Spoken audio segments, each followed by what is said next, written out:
Testing, testing, 1, 2, 3, testing.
Testing, testing, 1, 2, 3.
Hello?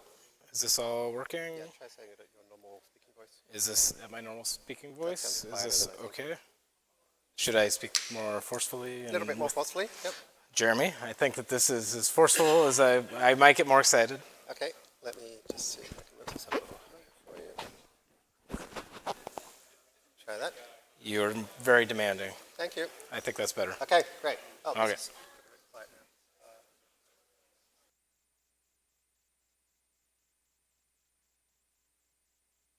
Testing, testing. 1, 2, 3. 456. Okay, and then we're still got our this part. If we're standing there, then we're in a pretty good spot. So, Okay. okay, I made Sounds it a bit good. wider. Yeah. Awesome. To update this.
Where should we go? All right.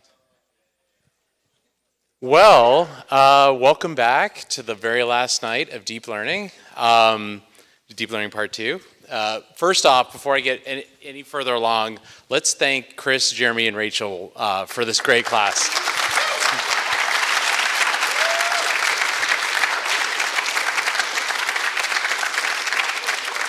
That might be a little bit better than last year. I like that. So anyway, I hope you guys have enjoyed the class. A couple logistical things. We'll be sending out an exit survey at the end, and there'll be other stuff. Please fill that stuff out. It helps us understand the student experience and make sure that we're continuing to deliver a high-quality certificate programming at the Data Institute.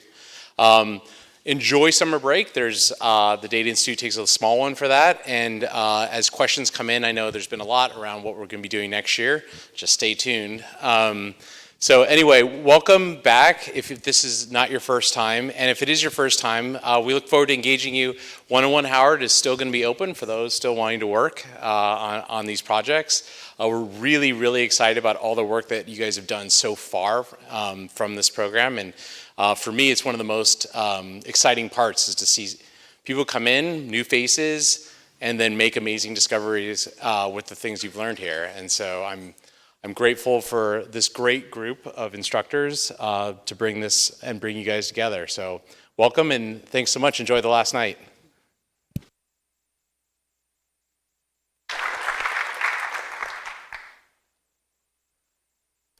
And this absolutely would not be happening if it was not for USF and David and the team.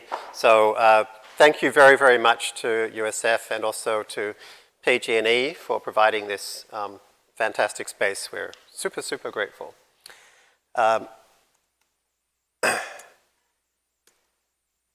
After tonight, the real trick as to whether you're going to become a super deep learning practitioner of the most impractical kind will be whether you keep going with your studies. One of the best ways to make that happen for many people is to do it with others. Please, if you haven't yet connected with people in your neighborhood, do so today. Go to the official study groups thread, and if you don't see your city there, add it, create a thread for your city, create a Google Forms for people to sign up. Like, as soon as you do that, it now exists. You now have a study group in your city, and maybe it just has you in it for now, but now other people can find you too. Even if you don't have a space, pick a local cafe, say this is where we're turning up, and if you're lucky enough that there's so many people that it's too many, then hopefully somebody will have a space they can find you. If you can't find people geographically nearby, you can create or join an online study group, of course. Tonight, you'll need the latest version of the toolchain in Jupyter Notebook, which is 0.3.1. But if you go to the Harebrained Install Guide, which is linked from the lesson wiki thread, you'll find at the bottom of the first post, I've added an updating section, so hopefully it's as simple as following that. If I've messed it up, then hopefully somebody can edit it so it's not messed up, but I think it should be right, at least if you installed it the same way that I suggested. Anything else, Rachel? No. Okay. So, great. Welcome to the final lesson of this section of 2019, although I guess it depends on the videos what order we end up doing the extra ones. This is the final one that we're recording live here in San Francisco. Anyway, lesson 14. Lesson 2 of our special Swift episodes. We've been very well, actually, I should mention this is what we'll be covering today. I won't read through it all, but basically we're going to be filling in the gap between matrix multiplication and training ImageNet with all the tricks. And along the way, we're going to be seeing a bunch of interesting Swift features and actually seeing how they make our code cleaner, safer, faster. I want to do a special shout out to a couple of our San Francisco study group members who have been particularly helpful over the last couple of weeks, since I know nothing about Swift. It's been nice to have some folks who do, such as Alexis, who has been responsible actually for quite some of the most exciting material you're going to see today.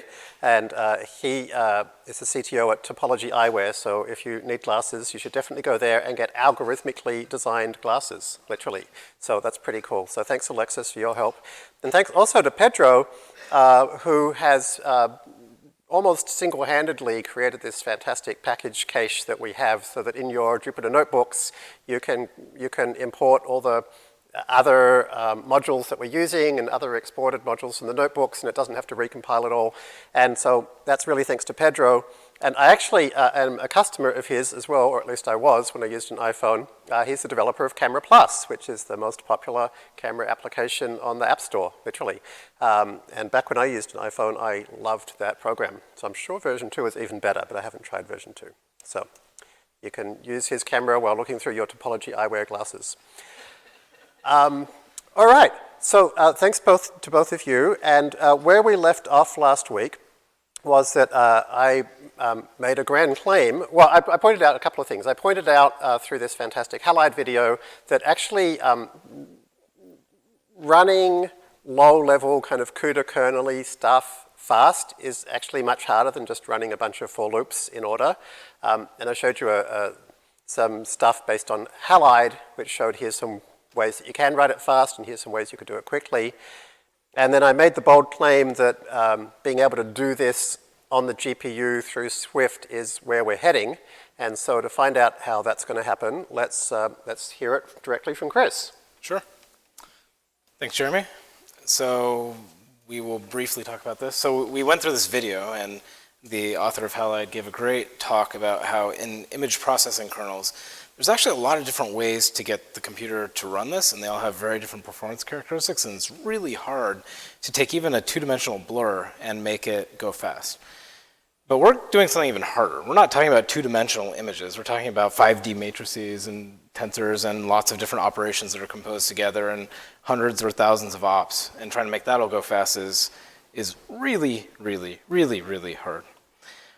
So if you want to do that, what you do is you'd write a whole new compiler to do this, and it would take years and years of time. But fortunately, there's a great team at Google called the XLA team that has done all this for us. And so what XLA is it's exactly one of those things. It's something that takes in this graph of tensor operations. So think things like convolutions and matmuls and adds and things like that.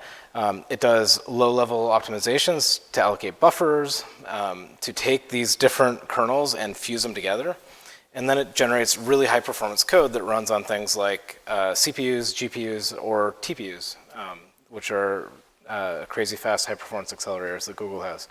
And so XLA does all this stuff for us now, which is really exciting. And if you take the running bash norm example that we left off with and we were talking about, this is the graph that XLA will generate for you. And this is generated from Swift code, actually. And so you can see here what these darker boxes are is they're fusion nodes where it's taken a whole bunch of different operations, pushed them together, gotten rid of memory transfers, pushed all the loops together. And the cool thing about this is all existing shipping technology that TensorFlow has now. There's a big question though, and a big gotcha, which is this only works if you have graphs. And with TensorFlow 1, that was pretty straightforward because TensorFlow 1 was all about graphs. Jeremy talked about the shipping thingy.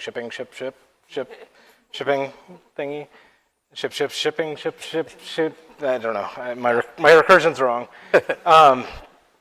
And so with TensorFlow 1, it was really natural. With TensorFlow 2, with PyTorch, there's a bigger problem, which is with eager mode, you don't have graphs. That's the whole point, is you want to have step at a time, you run one op at a time, and so you don't get the notion of these things.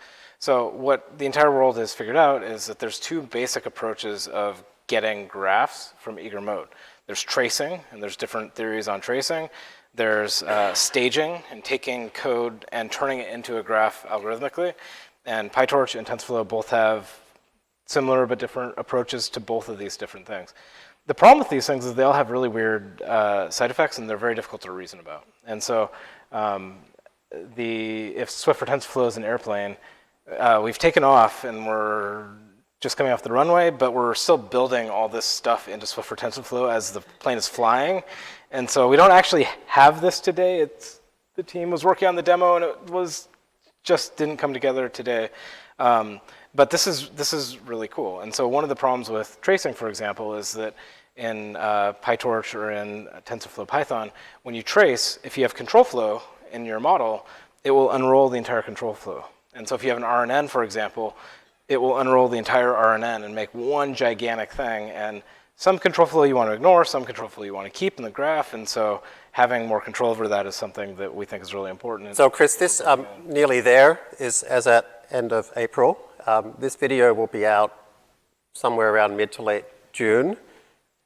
It'll probably be up and running by then. Yes. And if it's not, you will personally go to the house of the person watching the video and fix it for them. So look, here's the deal. In 2-3 months, so that's July. Okay. Look on the Swift for TensorFlow main page. There should be a Colab demo showing this. Okay.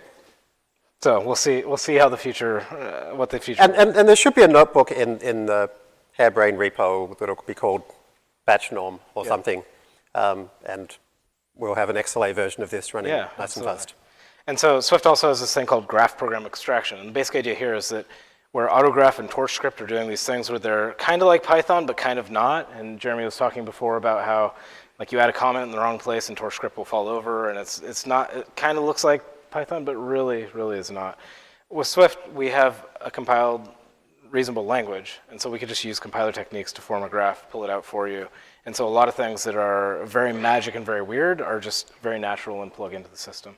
So I'm very excited about where all this comes. But for right now, this doesn't exist. The airplane is being built. So one last thing that doesn't exist, because Jeremy wanted to talk about this, he's very excited, is there's this question about what is MLIR and how does MLIR relate to XLA? What is all this stuff going on? What does this make sense for TensorFlow? And the way I look at this is that XLA is really good if you want high performance with these common operators like matrix multiplication, convolution, things like that. These operators can be combined in lots of different ways. Running BatchNorm is a great example of this. And so these are the primitives that a lot of deep learning is built out of. And XLA is really awesome for high performance, particularly weird accelerators. But there's a catch with this, because one of the things that power deep learning is the ability to innovate in many of these ways. And so depth-wise convolutions came out, and suddenly with many fewer parameters, you can get really good accuracy wins.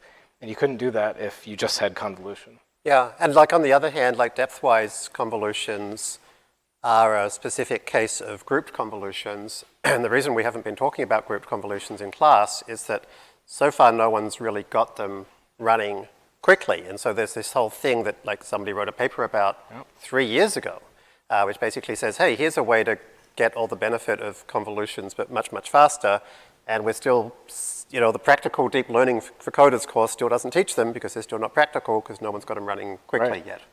And so we've been talking about this whole course. The goal with this whole platform is to make it an infinitely hackable platform.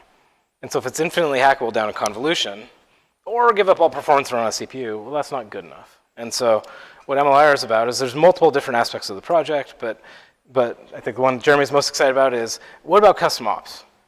Right? How can we make it so you don't bottom out at map-mullen convolution, and so you get that hackability to invent the next great convolution? Right? So the cool thing about this is that this is a solved problem. The problem is all the solutions are in these weird systems that don't talk to each other and they don't work well together, and they're solving different slices of it. So Halide, for example, is a really awesome system if you're looking for 2D image processing algorithms. Right?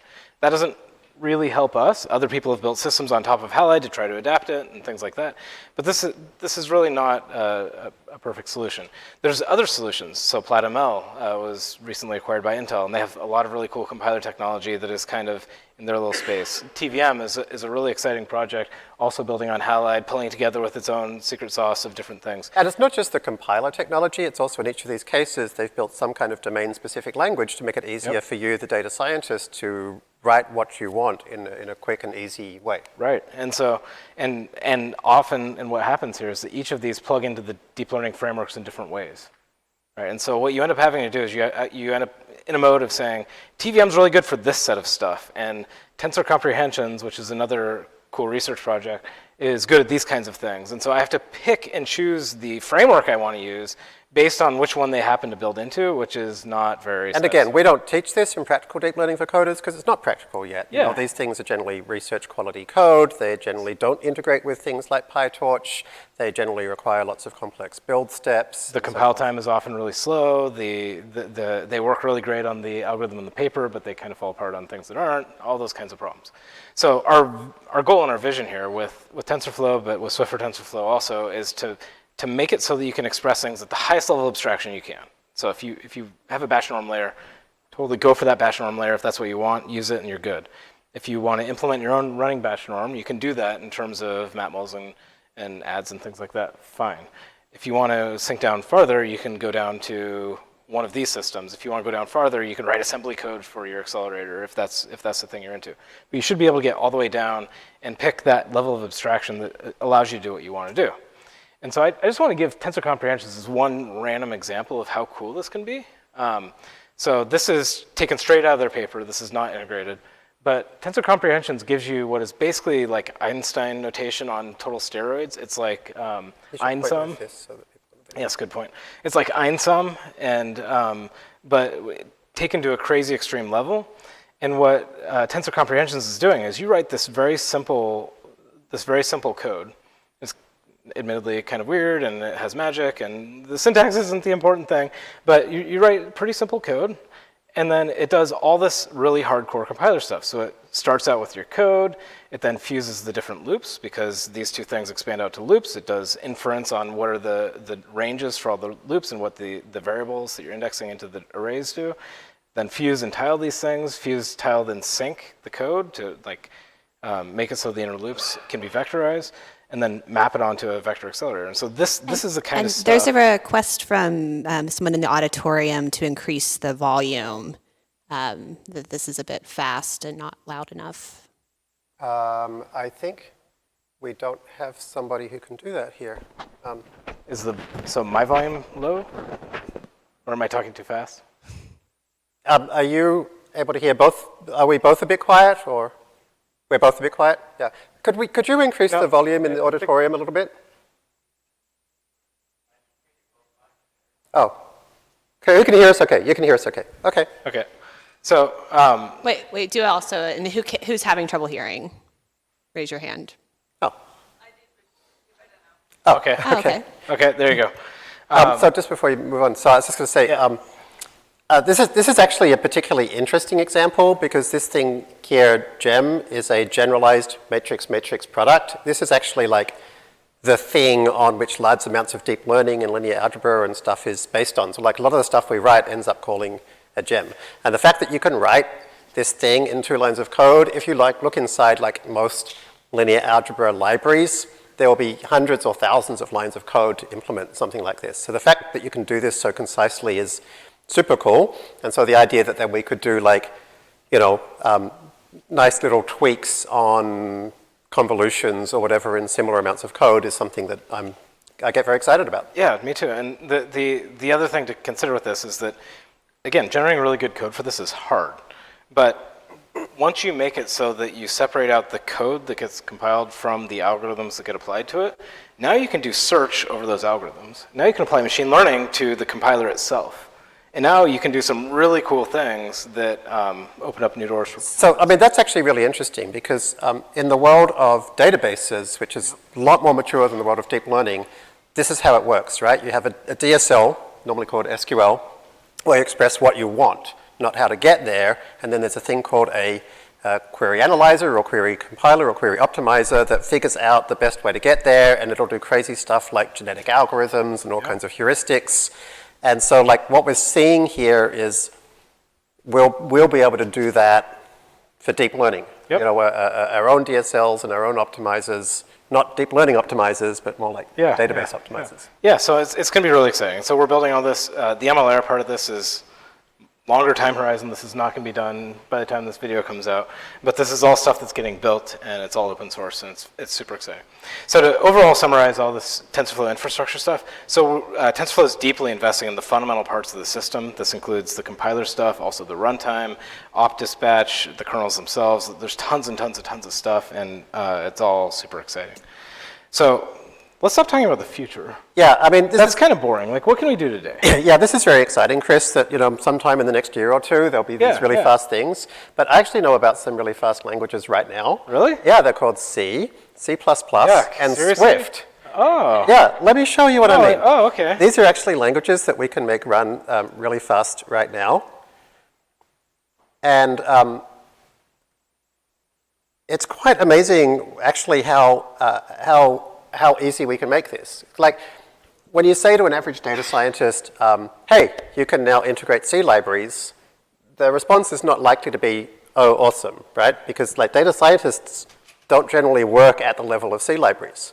But data scientists, work in some domain, right? You work in neuroradiology, image acquisition, or you work in astrophysics or whatever.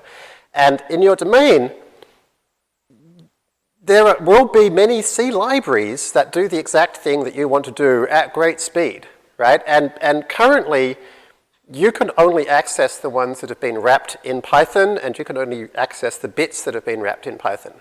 What if you could actually access the entire world of software that's been written in C, which is what most software has been written in, and it's easy enough that an average data scientist can do it.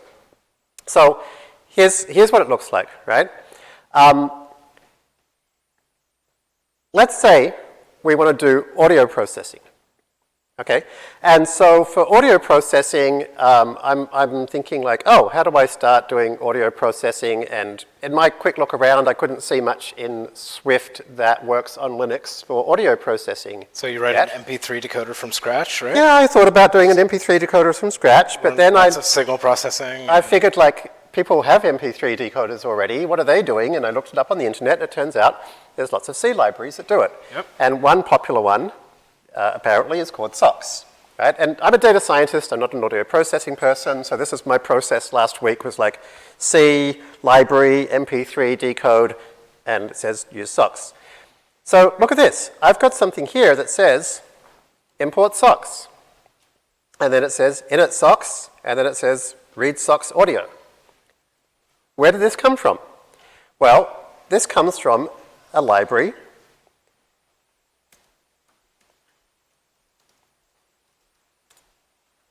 Here it is, Sound Exchange. This is what C library homepages tend to look like. They tend to be very 90s. And basically, I looked at the documentation, and C library documentation tends to be less than obvious to kind of see what's going on. But, you just kind of have to learn to read it, just like you learn to read Python documentation. And so basically, it says you have to use this header, and then these are the various functions you can call. There's something called init, and there's something called open. So here's what I did. I jumped into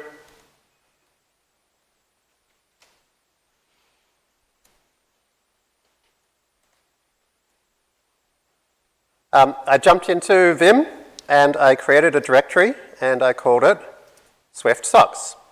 And in that directory, I created a few things. I created a file called package.swift. And this is the thing that defines a Swift package. A Swift package is something that you can import. And you can actually type Swift package in it, and it'll kind of create the skeleton for you. Personally, my approach to wrapping a new C library is to always copy an existing C library folder that I've created and then just change the name. Because every one of them has the same 3 files, right? So this is file number 1, you have to give it a name, and then you have to say what's the name of the library in C. And in SOX, the name of the library is SOX. Mm-hmm. Step 2 is you have to create a file called sources SOX module.modulemap. And it contains always these exact lines of code, again, where you just change the word SOX and the word SOX and the word SOX. So it's not rocket science. So what this is doing is this is saying that you want to call it SOX in Swift. They called it soxu.h for some reason. Well, I actually call it soxu.h, Okay. which we'll see in a moment. And then, but the library isn't, it gets linked in by libsox. Yeah, exactly. So all these things in C can be different. Yeah. So, most of the time we can make them look the same. Yep. And so then the final third file that you have to create is the .h file. And so you put that in sources, SOX, and I call it SOX umbrella header.h. and that contains one line of code, which is the header file, which, as you saw from the documentation, you just copy and paste it from there. So once you add these 3 files, you can then do that. Okay, and so now I can import socks, and now this thing, this C function, is available to Swift, right? And so this is kind of wild, right? Because suddenly, like, a lot of what this Impractical Deep Learning for Coders course is about is like opening doors that weren't available to us as data scientists before and thinking, what happens if you go through that door, right? So what happens if you go through the door where suddenly all of the world's C libraries are available to you? What can you do in your domain that nobody was doing before because there wasn't any Python libraries like that? So and so what I tend to do is write little Swift functions that wrap the C functions to make them look nice. So here's init socks, which checks for the value I'm told the docs say to check for, and socks open read. For some reason, you have to pass nil, nil, nil, so I just wrapped that. And so now I can say, read socks audio. And so that's going to return some kind of structure. And so you have to read the documentation to find out what it is, or copy and paste somebody else's code. Very often, the thing that's returned to you is going to be a C pointer, and that's no problem.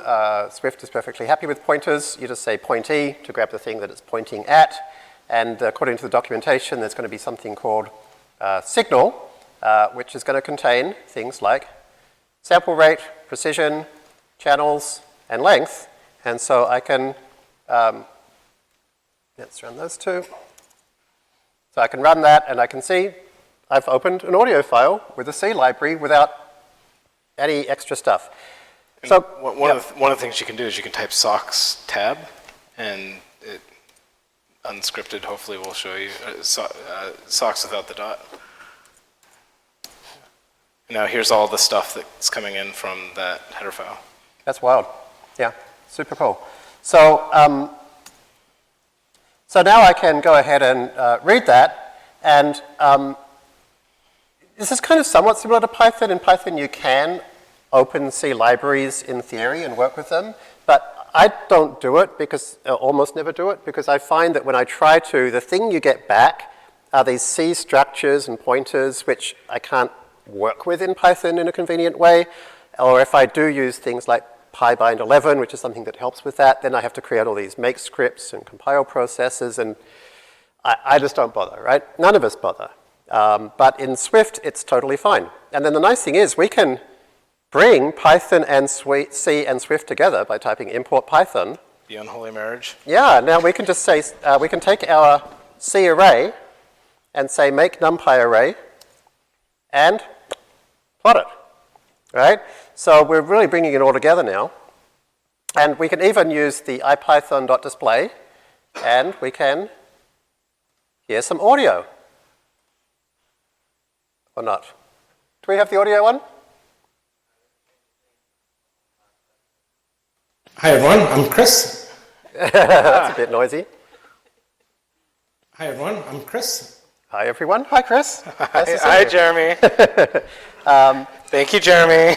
My pleasure. All right, so Why did I say yes to this again? okay, so this is pretty great, right? We've got Swift libraries, C libraries, Python libraries. We can bring them all together. We can do stuff that our peers aren't doing yet. But what I want to know, Chris, is how the hell is this even possible? Ah, okay. You're a guy that likes to look under the covers, or under the hood. Where's Control the... F5. Right, can I borrow this? There should be a... It's coming. Let's try again. Control F5. I think it's refreshing. I think it's refreshing too. Here it comes. There you go. Cool, so let's talk about this. C is really a very simple language, so it should be no problem to do this, right? Well, so C is 2 things, actually. It's really important. I think you were just talking about why it's actually very useful. There's tons of code available in C. A lot of that C is really useful. But C is actually a terrible, crazy, gross language on its own right. C has all these horrible things in it, like pointers that are horribly unsafe. And we have a question. Oh, let's do it. Is it possible to achieve similar results in Python using something like Cython? Yeah, absolutely. So Cython is a Python-like language which compiles to C. And I would generally rather write Cython than C for integrating C with Python. You still kind of, it's actually easier in a Jupyter Notebook because you can just say %% Cython and kind of integrate it. But as soon as you want to start shipping a module with that thing, which presumably is the purpose is you want to share it, you then have to deal with like build scripts and stuff like that. So like Cython has done an amazing job of kind of making it as easy as possible. But I personally have tried to do quite a lot with Cython in the last few months and ended up swearing off it because it's just still not convenient enough. I can't quite use a normal debugger and a normal profiler and just ship the code directly, and it's still, yeah, it's great for Python if that's what you're working with, but it's nowhere near as convenient for, like, I've created Swift C libraries. I created a Swift C library within a week of starting to use Swift. It was just very natural. Cool.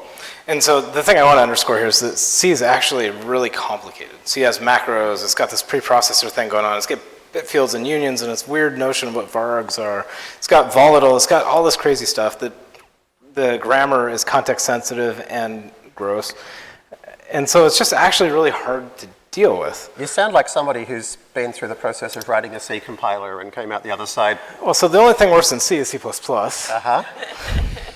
And it has this like dual side of it. It's both more gross and huge, and it's also more important in some ways. And so Swift doesn't integrate with C++ today, but we want to be able to. We want to be able to provide the same level of integration that you just saw with C and C++. But how are we going to do that? Well, Swift loves C APIs, like Jeremy was just saying. And so we love C APIs because we want you to be able to directly access all this cool functionality that exists in the world. And so the way it works, as you just saw, is we take the C ideas and remap them into Swift. And so because of that, because they're native, pure Swift things, that's where you get the debugger integration. That's where you get code completion. That's where you get all the things you expect to work in Swift, talking to Dusty Deck, old grody C code from the 80s or wherever you got it from, whatever epoch. And we also don't want to have wrappers or overhead because that's totally not what Swift's about. So Jeremy showed you that usually when you import the C API into Swift, it looks like a C API. And so you could, but the nice thing about that is that you can build the APIs that you want to wrap it, and you can build your abstractions and make that all good in Swift. So one of the ways this happens is that inside the Swift compiler, it can actually read C header files. And so we don't have a great way to plug this into workbooks quite yet, but Swift can actually take a C header file, like math.h, which has macros. Here's m_e, because m_e is a good way to name e, apparently. Here's the old school square root. Here's the sine cos function, which, you know, of course, it returns sine and cosine through pointers because C doesn't have tuples, right? And so when you import all that stuff into into Swift, you get m_e as a double that you can get. You have square root, and you can totally call square root. You have sine cos. You get this unsafe mutable pointer double thing, which we'll talk about later. Similarly, like malloc, free, realloc, all this stuff exists. And so just to show you how crazy this is, let's see if we can do the side-by-side thing. Can you make it do side-by-side? Is that a challenge? Yes. My Windows skills are dusty. Check it out. Okay, beautiful. So what we have here is we have the original header file, math.h on the left. And if you look at this, you'll see lots of horrible things in C that everybody forgets about because you never write C like this. But this is what C looks like when you're talking about libraries. So we've got a whole bunch of if-defs, we've got macros, we've got like crazy macros, we've got conditionally enabled things, we've got these things are also macros. We've got inline functions, we've got tons and tons and tons of stuff, we've got comments, we've got structures, like exception, of course, that's an exception, right? So when you import this into Swift, this is what the Swift compiler sees. You see something that looks very similar, but this is all Swift syntax. So you see you get the header, the comments, you get all the same functions, you get all of the, like here's your m_e, and you get your structures as well, and this all comes right in, and this is why Swift can see it. Now, how does this work? That's the big magic question. So if you want to get this to work, what you can do is you can build into the Swift compiler, we can write a C parser, right? And we can implement a C preprocessor, and we can implement all the weird rules in C. Someday we can extend it and write C++ as well, and we can build as this library, so the Swift compiler knows how to parse C code. And a C++ compiler is pretty easy to write, so we can hack that out in a weekend. Or, yay, good news, like we've already done this many years ago, it's called Clang. So what Clang is it's a C++ compiler. Oh, this is getting even, just to even more talk about how horrible C is, you actually get, you get inline functions. Inline functions, the insane thing about inline functions is that they don't exist anywhere in a program unless you use them, right? They get inlined. And so if you want to be able to call this function from C, you actually have to code gen, you have to be able to parse that, code gen, understand what unions are now, understand all of this crazy stuff just so you can get the sign bit out of a float, right? C also has things like function pointers and macros and tons of other stuff it's just madness. And so the right way to do this is to build a C compiler. And the C compiler we have is called Clang. And so what ends up happening is that when Jeremy says import socks, Swift goes and says, haha, what's a socks? Oh, it's a module. Okay, what is a module? Oh, it's C. Oh, it's got a header file. Fire up Clang. Go parse that header file. Go parse all the things the header file pulls in. That's what an umbrella header is.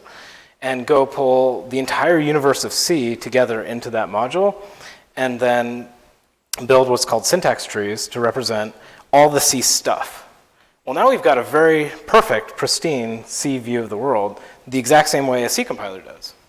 And so what we can do then is we can build this integration between Clang and between Swift, where when you say, give me malloc, or give me socks in it, Swift says, whoa, what is that? Hey, Clang, do you know what this is? And Clang says, oh yeah, I know what socks in it is. It's this weird function. It takes all these pointers and blah, blah, blah. And Swift says, okay, cool. I will remap your pointers into my unsafe pointer. I will remap your int into my int32, because the languages are a little bit different. And so that remapping happens. And then when you call that inline function, Swift doesn't want to know how unions work. That's crazy.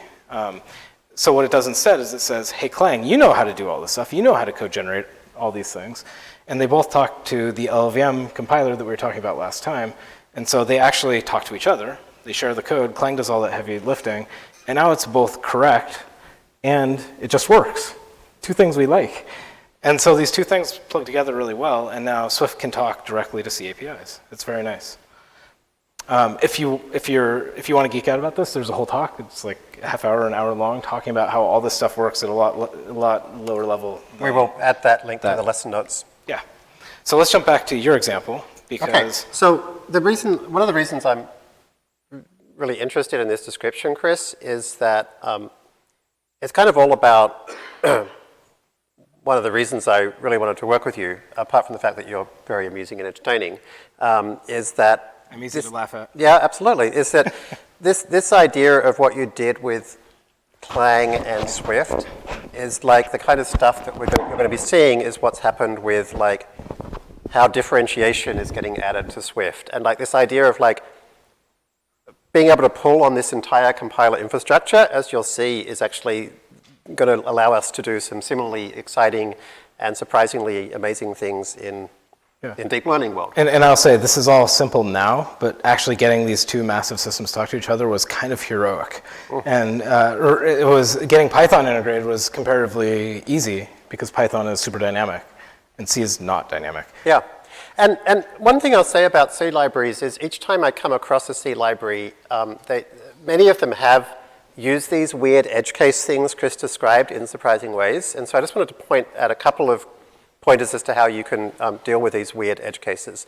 So when I started looking at kind of how do I create my own version of tf.data, I need to be able to read JPEG files, I need to be able to do image processing. I was interested in trying this library called VIPS.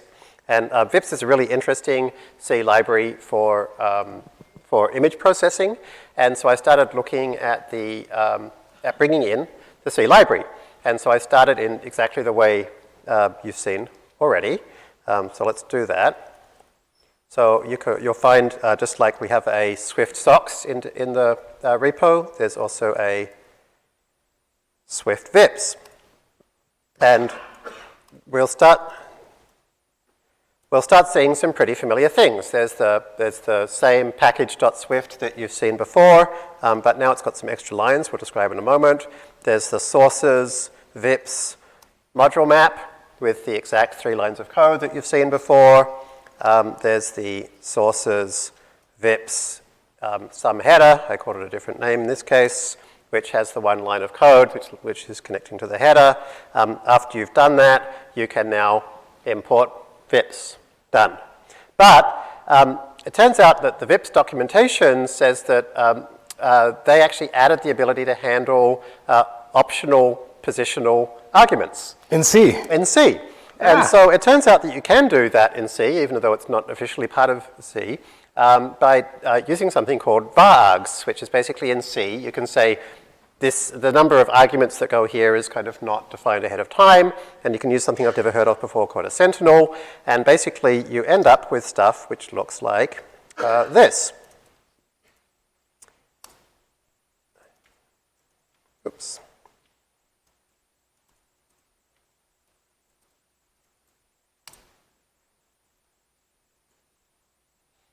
You end up with stuff which looks like this, where you basically say, I want to do a resize, and it has some arguments that are specified, like horizontal scale, and by default it makes the aspect ratio the same. But if you want to also change the aspect ratio and have a vertical scale, you literally write the string vscale, and that says, oh, the next argument is the vertical scale. And if you want to use some different interpolation kernel, you pass the word kernel. You say there's some different interpolation kernel. Now this is tricky because for all the magic that Swift does do, it doesn't currently know how to deal with varargs and sentinels. It's just it's an edge case of the C world that Swift hasn't handled yet. I think this might be the last edge case. Okay. Jeremy has this amazing thing to find the breaking point of anything. Oh, that's what I do. Yes. But no problem, right? The trick is to provide a header file where the things that Swift needs to call look like the things that they expect. So in this case, you can see I've actually written my own C library, right? And so I added a C library by literally just putting into sources. I just created another directory, and in there I just dumped a C header file, right? And here's the amazing thing. As soon as I do that, I can now add that C library, not pre-compiled, but actual C code I've just written, to my package.swift, and I can use that from Swift as well, right? And so that means that I can wrap the VIPS weird varargs resize version with a non-varargs resize version where you always pass in vertical scale, for instance. And so now I can just go ahead and say VIPS load image. And then I can say VIPS get, and then I can pass that to Swift for TensorFlow in order to display it through Matplotlib. Now, there's a really interesting thing here, which is when you're working with C, you have to deal with C memory management. So Swift has this fantastic reference counting system, which nearly always handles memory for you. Every C library handles memory management differently. So we're about to talk about OpenCV, which actually has its own reference counting system, believe it or not. But most of the time, the library will tell you, hey, this thing is going to allocate some memory, you have to free it later, right? And so here's a really cool trick. The VIPS get function says, hey, this memory, you're going to have to free it later. To free memory in C, you use the free function, because we can use C functions from Swift, we can use the free function. And I need to make sure that we call it when we're all done. And there's a super cool thing in Swift called defer. And defer says, run this piece of code before you finish doing whatever we're doing, which in this case would be before we exit from this function. Yeah, so if you throw an exception, if you return early, like anything else, it will make sure to run that. And you Yeah, in this case, I probably didn't need defer because there isn't like exceptions being thrown or lots of different return places. But that's my habit, is that if I need to clean up memory, I just chuck it in a defer block. Or at least that's one of the two methods that I use. So that's that. So because I like finding the edges of things and then doing it anyway, the next thing I looked at, and this gives you a good sense of how much I hate tf.data, is I was trying to do anything I could to avoid tf.data. And so I thought, all right, let's try OpenCV. And for those of you that have been around FastAI for a while, you'll remember OpenCV is what we used in FastAI 0.7. And I loved it because it was like insanely fast. It's fast, reliable, high-quality code that covers a massive amount of computer vision. It's kind of like, it's what everybody uses if they can. And much to my sadness, we had to throw it out because it hates Python multiprocessing so much. It just kept creating weird race conditions and crashes and stalls on like literally the same code on the same operating system on two different AWS servers that were meant to be the same spec would give different results. So that was sad. So I was kind of hopeful maybe it'll work in Swift. So we gave it a go. And unfortunately, since I last looked at it, they threw away their C API entirely, and they're now C++ only. And Chris just told you we can't use C++ from Swift. But here's the good news. You can disguise it so Swift doesn't know that it's C++. And so the disguise needs to be a C header file that only contains C stuff, right? But what's in the C++ file behind the header file can be anything. Can be anything at all. It can be Pascal. Clang knows Pascal calling conventions, and Swift can call them. I didn't know that. Pascal strings too. So here's Swift CV. And so Swift CV has a very familiar looking package.swift that contains the stuff that we're used to. And it contains a very familiar looking OpenCV4 module map. Now OpenCV actually has more than one library, so we just have to list all the libraries. It has a very familiar looking, actually we don't even have oh sorry, that's right. So we didn't use the header file here because we're actually going to do it all from our own custom C++/C code. So I created a C OpenCV, and inside here you will find C++ code. And we actually largely stole this from the Go OpenCV wrapper, because Go also doesn't know how to talk to C++, but it does know how to talk to C. So that was a convenient way to kind of get started. And you can see that, for example, we can't call new because new is C++. But we can create a function called matnew that calls that, and then we can create a header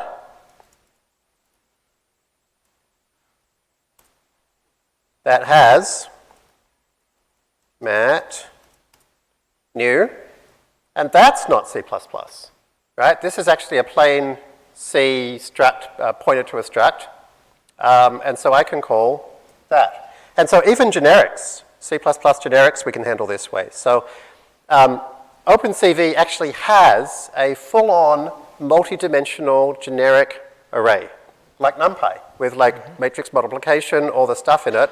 And the way its generic stuff works is that you can ask for a particular pixel, and you say what data type is it using C++ generics. So we just create lots and lots of different versions, or all the different generic versions, which in the header file look like C. So once we've done all that, we can then say import SwiftCV and start using OpenCV stuff. So what does that look like? Well, now that we can use that, we can grab this, we can read an image, we can have a look at its size, we can get the underlying C pointer, and we can start doing, and we can start doing timing things and kind of see, is it actually looking like it's going to be hopeful in terms of performance, and so forth. I was very scared when I started seeing in Swift all these unsafe mutable pointers and whatnot. They're designed to make you scared. It starts with unsafe, Fair enough. but this is C, right? And so C is inherently unsafe. Yeah. Swift's theory on that is that it does not prevent you from using it. It just makes it so you know that you're in that world. But there's actually this great table I saw from Ray Wenderlich's website, and I've stolen it here. And basically what he pointed out is the names of all of these crazy pointer types actually have this very well-structured thing. They all start with unsafe, they all end with pointer, and in the middle there's this little mini language, which is, can you change them or not? Are they typed or not? Do we know the count of the number of things in there or not? And what type of thing do they point to if they're typed? So once you kind of realize all of these names have that structure, suddenly things start seeming more reasonable again. We have 2 questions. All right, let's go with the 2 questions. One is, are the C libraries dynamically linked or statically linked or compiled from source to be available in Swift? Sure. By default, if you import them, they are statically linked.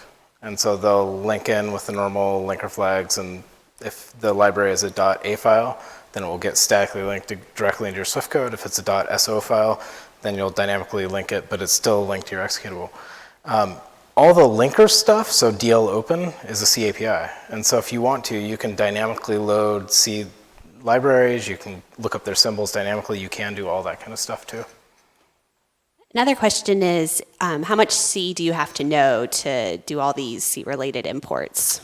Almost none, so like I don't really know any C at all. So I kind of like randomly press buttons until things start working, or copy and paste other people's C code. Yeah, the internet, Stack Overflow has a lot of helpful stuff. Yeah, you need to know there's a thing called a header file, and that contains a list of the functions that you can call, and you need to know that you type hash include angle brackets header file, but you can just copy and paste the Swift socks library that I've already shown you, which has the 3 files already there.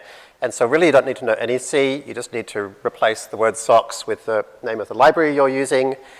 And then you need to know, you need to kind of work through the documentation that's in C, and that's the bit where it gets like, you know, I find the tab completion stuff is the best way to handle that. Is like hit tab and you say let x equal, and then you call some function, and then you say x dot, and you see what's inside it, and things kind of start working. And for all the hard time you give Socks as a, you know, not a web design firm, it has a pretty well-structured API. Mm-hmm. And so if you have a well-structured API like this, then using it is pretty straightforward. If you have something somebody hacked together, they didn't think about it, then it's probably going to be weird, and you may have to understand their API, and it may require you to understand a lot of C.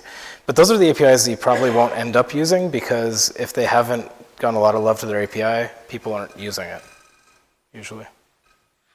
My impression is that almost all of the examples of the future power of Swift seem to rely on not on the abstraction to higher levels, but on the diving into lower level details. As a data scientist, I try to avoid doing this. I only go low if I know there's a big performance gain to be had. Let me say my perspective as a data scientist, and then maybe we can hear your... Well, and I was just going to inject, we're starting at the bottom. So we'll be getting much higher levels soon. But. Yeah, but I mean, there's a reason that I'm wanting to teach this stuff, which is that I actually think as data scientists, this is our opportunity to be far more awesome.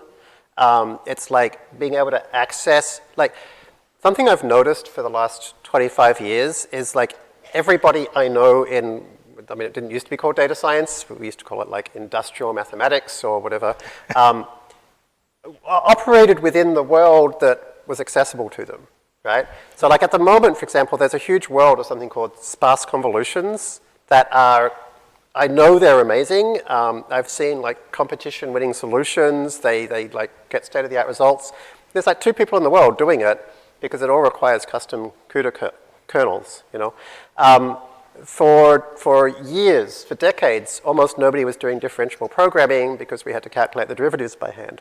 So like, it's not just about, I want an extra, it's absolutely not about, I want an extra 5% of performance.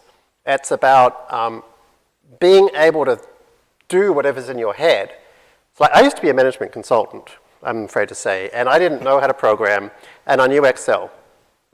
And the day that I learned Visual Basic was like, oh, now I'm not limited to the things I can do in a spreadsheet, I can program. You know, and then when I learned Delphi, it was like, oh, now I'm not limited to the things that I can program in a spreadsheet, I can do things that are in my head. So that's where I want us all to get to. Yep. Okay, and some people are feeling overwhelmed with Swift, C, C++, Python, Yeah, let's get out of this. PyTorch, TensorFlow, Swift for TensorFlow. Do we need to become experts on all these different languages? No. No, we don't, but can I show why this is like super interesting? Because this is like, this like, so let me show you why I started going down this path, right? Which is that I was using tf.data. And I found that it took me 33 seconds to iterate through ImageNet. And I know that in Python, we have a notebook which Sylvain created to compare, called timing. And the exact same thing takes 11.5 seconds. And like, this is not an insignificant difference. Waiting more than 3 times as long just to load the data is just not okay for me. So I thought, well, I bet OpenCV can do it fast. So I created this little OpenCV thing. And then I created a little test program. So this is the entirety of my test program, right, which is something that downloads ImageNet and reads and resizes images and does it with 4 threads. And so if you go Swift run, Swift run,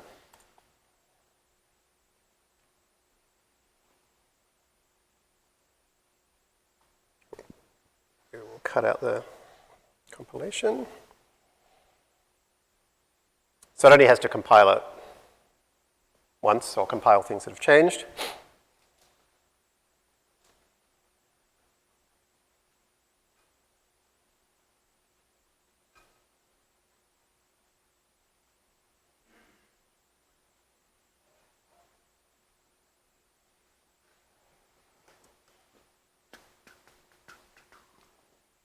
Was it compiling all the notebooks? Mm-hmm. All the ones that have changed.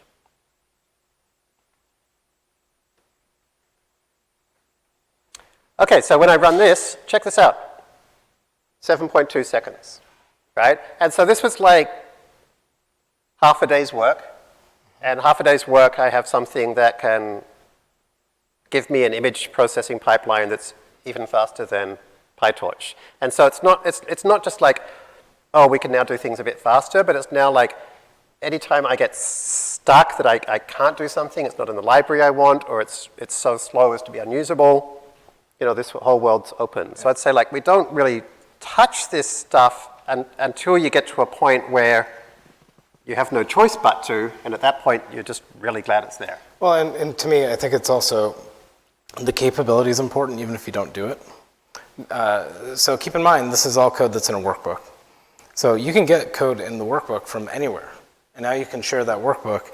And you don't have to share this like tangled web of dependencies that have to go with the workbook. And so the fact that you can do this in Swift doesn't mean that you yourself have to write the code, but it means you can build on code that other people wrote. And if you haven't seen Swift at all, if this is your first exposure to it, this is definitely not the place you start. Like the data APIs that we're about to look at would be a much more reasonable place to start. You've had a month or 2 months worth of hacking with Swift time, and that's Jeremy months, so that's like a year for normal people. So this being like super powerful and the ability to do this is I think really great, and I agree with you. Yeah, and I am totally not a C programmer at all, and honestly it's been more like 2 weeks, because before that I was actually teaching a Python course, believe it or not, but Sylvain's been doing this for a month. Yeah. Yeah, so I mean, so this is all, it's all there, and I would definitely recommend ignoring all of this stuff, and we're about to start zooming up the levels of the stack. But the fact that it's there, I think, is reassuring, because one of the challenges that we have with Python is that you get this ceiling. And if you get up to the ceiling, then there's no going further without this crazy amount of complexity. And whether that be concurrency, or whether that be C APIs, or whether that be other things, that prevents the next steps and the next levels of innovation and the industry moving forward. And this is meant to be giving you enough to go on with until a year's time course as well. Yeah. So like it's hopefully this is something where you can pick and choose which bits you want to dig into, and whichever bit you pick to dig into, we're showing you all the depth that you can dig into over the next 12 months. So I was really excited to discover that we can use OpenCV, which is something I've wanted ever since we had to throw it away from FastAI. And so I thought, you know, what would it take to create a Datablocks API with OpenCV? And thanks to Alexis Gallagher, who kind of gave us the great starting point to say, well, here is what a Swifty style Datablocks would look like. We were able to flesh it out into this complete thing. And when Chris described Alexis to me as the world leader on value types, and I was like, wait, I thought you created them. I thought, okay, I guess we can listen to Alexis's code for this. So I will say I'm terrified about presenting those slides, because Alexis is sitting right there, and if he starts scowling, then we have a handheld mic. Come and correct us anytime. So there's a thing here called OC Datablock Generic, where you'll find that what we've actually done is we've got the entire Datablocks API in this really interesting Swifty style. And what you'll see is that when we compare it to the Python version, this is, on every axis, very significantly better. So let's talk about some of the problems with the Datablock API in Python. I love the Datablock API, but lots of you have rightly complained that we have to run all the .blah, .blah, .blah in a particular order. If we get the wrong order, we get inscrutable errors. We have to make sure that we have certain steps in there. If we miss a step, we get inscrutable errors. It's difficult to deal with at that level. And then the code inside the Datablocks API, I hate changing it now because I find it too confusing to remember like why it all fits together. But check out this Swift code that does the same thing, right? So is that don't load? This is just the same get files we've seen before. All we need to do is we say, you know what? If you're going to create some new data bunch, you need some way to get the data. You need some way, and let's assume that they're just paths for now. You need some way to turn all of those paths into items, so something like our item list in Python. You need some way to split it between training and validation. And you need some way to label the items. Right? So for example, for ImageNet, download calls that. And things that convert paths to images, which grab all of the list of paths is that collect files. And then the thing that converts, that decides whether they're training or validation is whether the parent.parent is train or not. And the thing that creates the label is the parent. And so like we can basically just define this one neat little package of information and we're done. And Swift will actually tell us if we forgot something, or if one of the things that we provided, is training is meant to return true or false if it's training or validation. If we return, accidentally return the words train instead, it'll complain and let us know. So I just love this so much. But to understand what's going on here, we need to learn a bit more about how Swift works and this idea of protocols. Yeah, so this is something that is actually useful if you are doing deep learning stuff. So let's talk about, go for it. So let's talk about what protocols are in Swift. So we've seen structs. We will see classes later, but right now we want to talk about what protocols are. And if you've worked in other languages, you may be familiar with things like interfaces in Java, Abstract classes are often used. Advanced other weird languages have things called type classes. And so all these things are related to protocols in Swift. And what protocols do is they're all about splitting the interface of a type from the implementation. And so we'll talk about layer later. Layer is a protocol, and it says that to use a layer, or to define a layer, you have this call. So layers are callable, just like in PyTorch.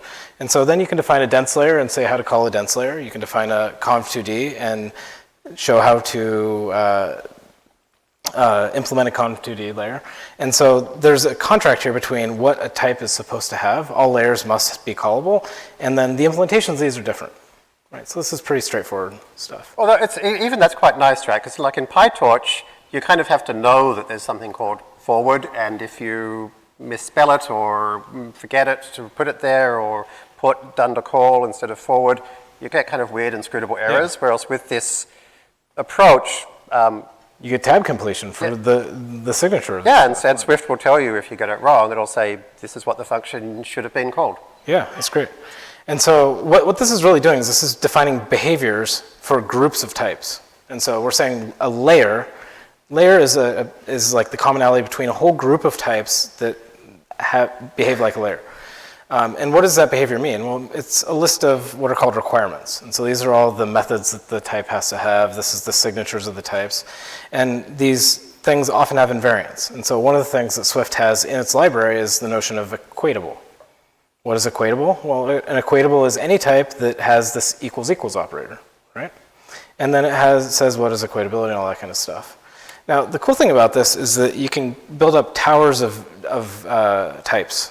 And so you can say, well, equatable gets refined by an additive arithmetic. And an additive arithmetic is something that supports addition and subtraction.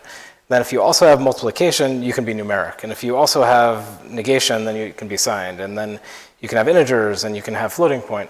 And now you can have all these different things that exist in the ecosystem of your program, and you can describe them. And so this is all very, these things, these ways to reason about these groups of types, give you the ability to get these abstractions that we all want. And these types already exist in Swift. And these all exist, and you can go see them in the standard library. And so why do you want this? Well, the cool thing about this is that now you can define behavior that applies to all of the members of that class. And so what we're doing here is we're saying not equal. Well, all things that are equatable, and this t:(equatable) says, I work with any type that is equatable. What this is doing is this is defining a function, not equal, on any type that's equatable, and it takes two of these things and returns a bool. And we can implement not equal by just calling equals equals, which all equatable things are, and then inverting it. So to be clear, what Chris just did here was he wrote one function that is now going to add behavior to every single thing that defines equals automatically, which is pretty magic. Just like everywhere, boom, one place, super abstract. But this also works for lots of other things. This works for like absolute value. What does absolute value need? Well, it needs any type that is signed and numeric and that's comparable. And how do you implement absolute value? Well, you compare the thing against 0. If it's less than 0, you negate it. Otherwise, you return it. Like super simple. But now everything that is a number that can be compared is now absable. Right? Types, same thing. All these things work the same way. And so with dictionary, what you want is you want the keys in a dictionary all have to be hashable. This is how the dictionary does its efficient lookups and things like that. The value can be anything, though. And so all these things kind of stack together and fit together like building blocks. One of the really cool things about this now is that we can start taking this further. So we talked about not equal building on top of equal. In the last lesson, we defined this is_odd function. We defined it on int. Well, because this protocol exists, we can actually add it as a method to all things that are binary integers. And so we can say, hey, put this on all binary integers and give them all an is_odd method. And now I don't have to put is_odd on int and int16 and int32 and the C weird things. And we could just do it in one place, and now everybody gets this method, right? On layers, right, this is something that's closer to home. Here we can say, hey, I want a inferring from method that does some learning phase switching magic nonsense. But now because I put this on all layers, well, I can use it on my model because your model's a layer, my dense layer, that's a layer. And so this thing allows this one simple idea of defining groups of types and then broadcasting behavior and functionality onto all of them at once is really powerful. Yeah, I mean, it's like Python's monkey patching, which we use all the time, but A, it's not this kind of hacky thing with weird undefined behavior sometime, and B, we don't have to monkey patch lots and lots of different places to add functionality to lots of things. We just put it in one place, and the functionality gets sucked in by everything that can use it. Yeah, and remember, extensions are really cool because they work even if you didn't define the type. And so what you can literally do is you can pull in some C library, not that we love C, but with some C library, and add things to its structs. I mean, this is... Or have things automatically added to those structs because Absolutely. it already supports those operations. Yeah, so like all this stuff composes together in a really nice way, which allows you to do very powerful and very simple and beautiful things. So mixins show up and you can control where they go. And so here's an example. This is something that Jeremy wrote. And so he defined his own protocol, countable. And he says, things are countable if they have a variable named count. And the only thing I care about for countable things is I can read it. I don't have to write it. That's what the get means. And so he says, arrays countable. His OpenCV mat thingy is countable. Like all It's these the number of pixels in it, yep. Yeah, all these things are countable. And then Jeremy says, hey, well, take any sequence. Let's add a method or a property called total count to anything that's a sequence. So a sequence is the same as Python's iterable, so anything you can iterate through. Exactly. And so this is things like dictionaries and arrays and ranges and like all these things are sequences. And it says that so long as the element is countable, so I have an array of countable things, then I can get a total count method or a property, right? And the way this is implemented is it just says, hey, map over myself, get the count, add all the counts up together, and then I have a total count of all the things in my array. And now if I have an array of arrays, an array of mats, a lazy mapped collection sequencey thingy of mats, whatever it is, now I can just ask for its count or its total count. Hey, Chris, this, so this functionality you're describing is basically the same as what Haskell calls type classes? Yes. Is that right? Yeah. So is this kind of like stolen from Haskell? It's borrowed. I mean, so the interesting thing for me here We is let them play with it too. well, the interesting thing, the reason I ask is because like I've tried to use Haskell before many times and have always failed. I'm clearly not somebody who's smart enough to use Haskell.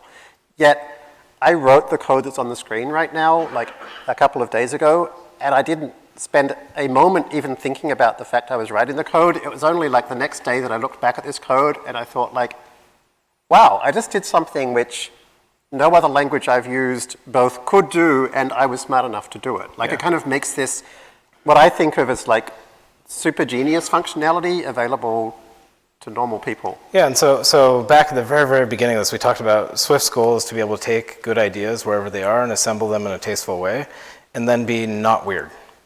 Like being not weird is a pretty hard but important goal. So the way I look at programming languages is that programming languages in the world have these gems in them. And Haskell has a lot of gems, incidentally. It's a really cool functional language. It's very academic. It's super powerful in lots of ways. But then it gets buried in weird syntax. And it's this purely functional, you have to be, has a very opinionated worldview of how you're supposed to write code. And so it appeals to a group of people, which is great. But then it gets ignored by the masses. And to me, it's really sad that the great technology in programming languages that's been invented for decades and decades and decades gets forgotten just because it happened to be put in the wrong place. Yeah, and so I mean, a and lot it's not just that, but it's even the whole way things are described are all about yes. monoids and monads and whatever. Existentials and things like like- that. Yeah, exactly. And so a lot of what Swift is trying to do is trying to take those ideas, re-explain them in a way that actually makes sense, stack them up in a very nice, consistent way, and design it, right? And so a lot of this was pull these things together and really polish and really push and like make sure that the core is really solid. Okay, we have a question. How does the Swift protocol approach avoid the inheritance tree hell problem in languages like C#, where you end up with enormous trees that are impossible to refactor? Yes. And similarly, what are the top opinions around using the mixin pattern, which has been found to be an anti-pattern in other contexts? Yeah, so the way that Swift implements this is completely different than the way that subclasses work in C# or Java or other object-oriented languages. There, what you get is something called a vtable. And so your type has to have one set of mappings for all these different methods, and then you get very deep inheritance hierarchies. In Swift, you end up adding methods to int. Like, so we, on the last slide, added a method is_odd to all the integers. Integers don't have a v-table. That would be a very inefficient thing to do. And so the implementation is completely different. The trade-offs are completely different. I will, at the end of this, I think, in a couple of slides, have a good pointer that will give you a very nice deep dive on all that kind of stuff. So also there's the binary method problem, and there's a whole bunch of other things that are very cleanly solved in Swift protocols. Okay, and then there was also a question, out of curiosity, could you give an estimate of how long it would take someone to go from a fair level of knowledge in Python, TensorFlow, deep learning, to start being able to be a competent contributor to Swift for TensorFlow? Yeah, so we've designed Swift in general to be really easy to learn, and so that you can learn as you go. And this course is a little bit it's very bottoms up, but a lot of Swift, just like Python, was designed to be taught. And what you start with when you go in from that perspective is you get a very top-down kind of perspective. And what I would do is I would start with the Google for a Swift tour, and you get a very nice top-down view of the language, and it's very approachable. And like, just pick something that like is in FastAI, in some FastAI notebook now. We haven't implemented it yet, and pop it into a notebook, right? And the first time you try to do that, you'll get all kinds of weird errors and abstractions, and you won't know what's going on. But after a few Ask weeks, on the forum, and yep. that's what the community is about. Yeah, lots of help from the forum, and Chris and I are both on the forum, and there's the SOTF teams on the forum. We'll help you out, and in a few weeks' time, you'll be writing stuff from scratch and finding it a much smoother process. Yeah. So I want to address one weird thing here and give you something to think about. And you might wonder, okay, well, Jeremy wants to know all the countable things.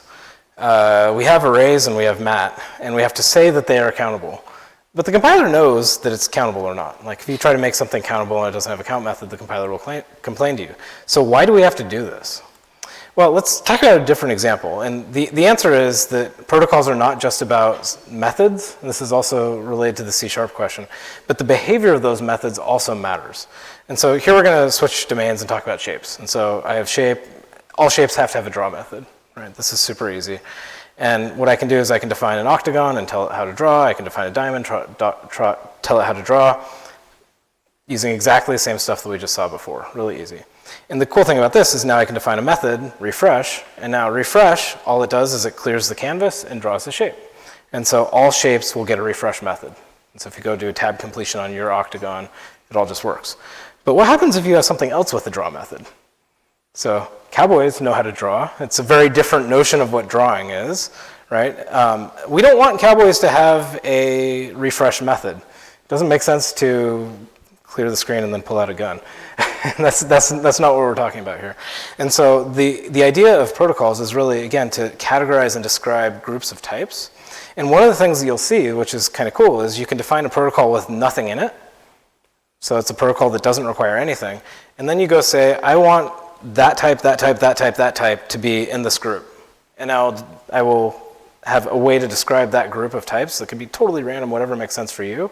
And then you could do reflection on it. You can do lots of different things that now apply to exactly that group of types. And I actually found, I still find, that this kind of protocol-based programming approach is like the exact upside-down opposite of how I've always thought about things. Yep. It's kind of like you don't create something that contains these things, but you kind of like, I don't know, somehow shove things in. And the more I've looked at code that works this way, the more I realize it tends to be clearer and more concise, but I still find it a struggle because I just don't have that sense of this is how to go about creating these kinds of APIs. And one of the things you'll notice is that we added this protocol to array in an extension, right? So unlike interfaces in a Java or C# type of language, we can take somebody else's type and then make it work with the protocol after the fact. And so I think that's a superpower here that allows you to work with these values in different ways. So this is a super brief, high-level view of protocols. Protocols are really cool in Swift, and they draw on a lot of great work in the Haskell and other communities. There's a bunch of talks, and even Jeremy wrote a blog post that's really cool that talks about some of the fun things you can do. Won't extensions make code hard to read? Because once a functionality of a particular API or class is extended in this way, you won't know if the functionality is coming from the original class or from somewhere else. Yeah, so that's something you let go of when you write Swift code. And there's a couple of reasons for that. One of which is that you get good ID support. And so, again, we're kind of building some parts of this airplane as we fly it, but in Xcode, for example, you can click on a method and jump to the definition, right? And so you can say, well, okay, here's a map on array. Where does map come from? Well, map isn't defined on array. Map, filter, reduce, those aren't defined on array. Those are actually defined on sequence. And so all sequences have map, filter, reduce, and a whole bunch of other stuff. And so arrays are, of course, sequences, and so they get all that behavior. And so the fact that it's coming out of sequence, as a Swift programmer, particularly when you're starting, doesn't really matter. It's And actually, you know, good functionality. we've had this same discussion around Python, which is like, oh, Jeremy imports star, and therefore I don't know where things come from, because the only way I used to know where things come from is because I looked at the top of a file and it would say from blah import foo, and so I know foo comes from blah. And we had that whole discussion earlier lesson where I said, that's not how you figure out where things come from. You learn to use jump to symbol in your IDE, or you learn to use Jupyter Notebook's ability to show you where things come from. That's just the way to go. Thank you. I feel that Scala is often a very nicely designed language that, to my knowledge, doesn't lack in terms of the features I've seen so far in Swift. Is that true? And if so, is the choice of Swift more about JVM as opposed to non-JVM runtimes and compilers? Yeah, so Scala is a great language. Scala is one of the way I would explain Scala is that they are very generous in the features they accept. They're undergoing a big redesign of the language to kind of cut it down and trying to make the features more sensible and stack up nicely together. Swift and Scala have a lot of similarities in some places, and they diverge wildly in other places. I mean, I would say there's a, you know, I feel like anybody doing this course understands the value of tasteful curation, because PyTorch is very tastefully curated, and TensorFlow might not be. And so, like, using a tastefully curated, carefully put together API like Swift has and like PyTorch has, I think it makes life easier for us as data scientists and programmers. Yeah, but I think the other point is also very good. So Scala is very strong in the JVM, Java Virtual Machine ecosystem, and it works very well with all the Java APIs, and it's great in that space. Swift is really great if you don't want to wait for JVM to start up, so you can run a script, right? And so there's nice duals, and they have different strengths and weaknesses in that sense. Do we have time before our break that I can quickly show how this all goes together? Great. I probably can't stop you even if I wanted to. So just to come back to this 8C, right? You can basically see what's happened here. We've defined this protocol saying these are the things that we want to have in a DataBox API. And then we said here is a specific example of a DataBox API.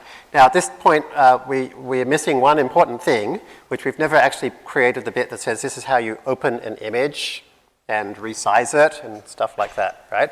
So we just go through and we can say, let's call .download, let's call .getItems.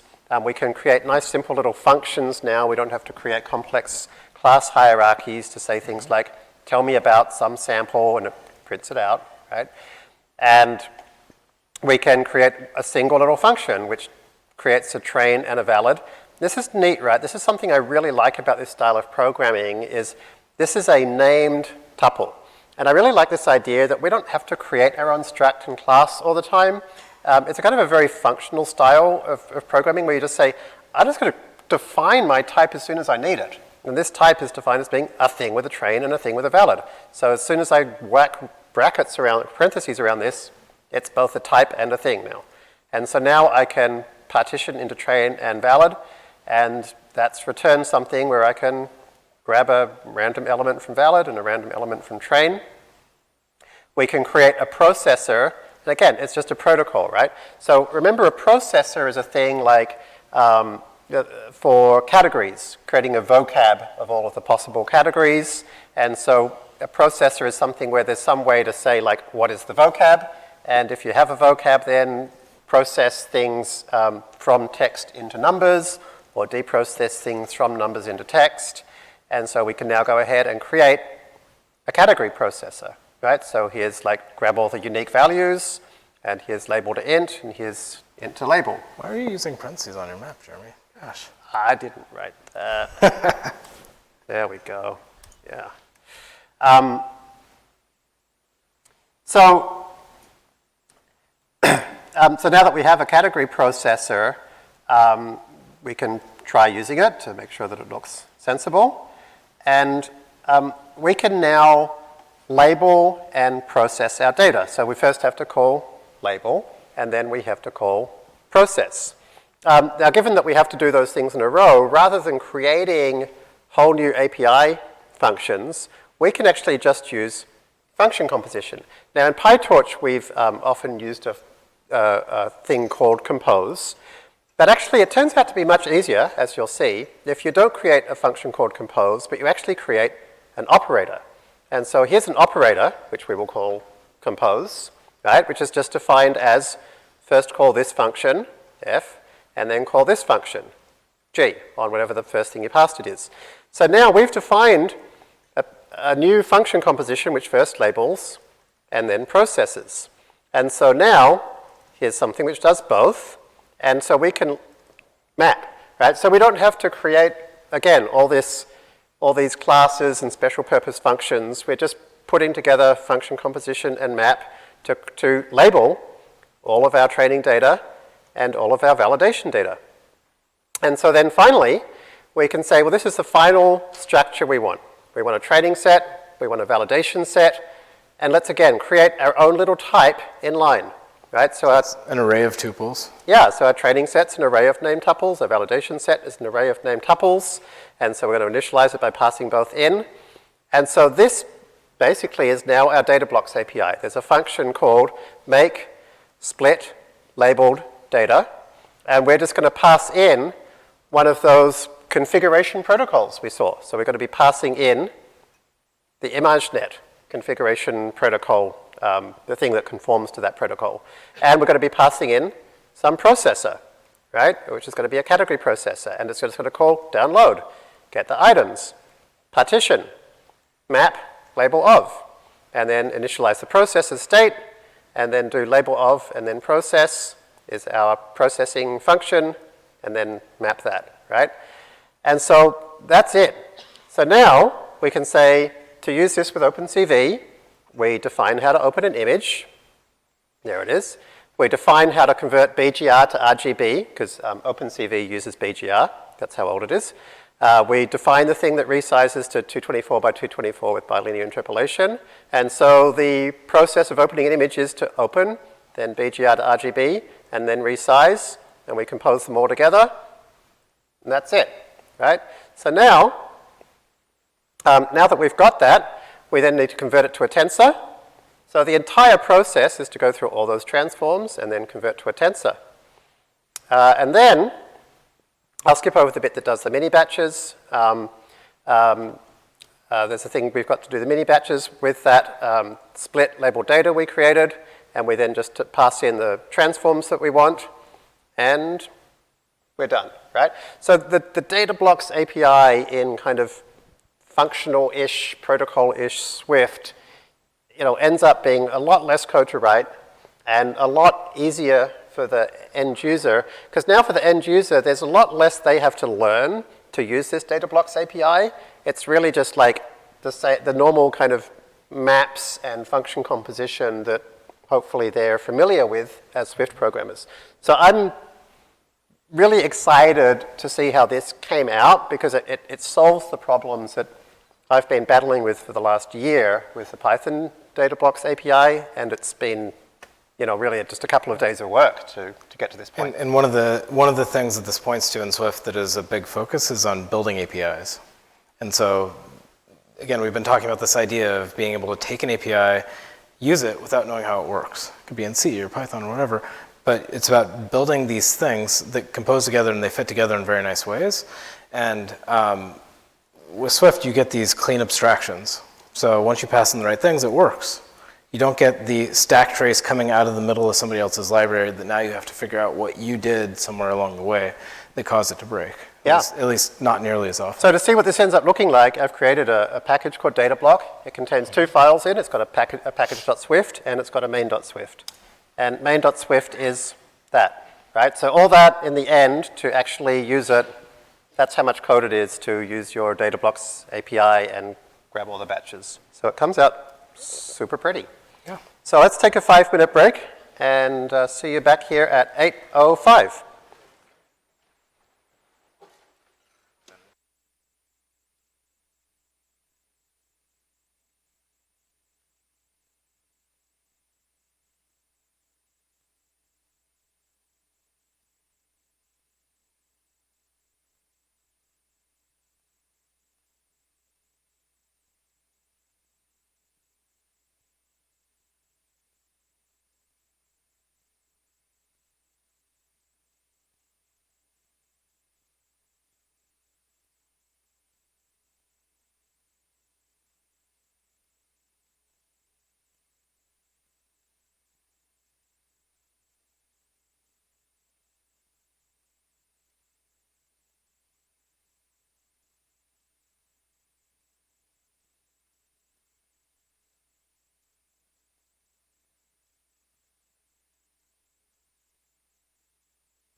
Okay, thanks everybody.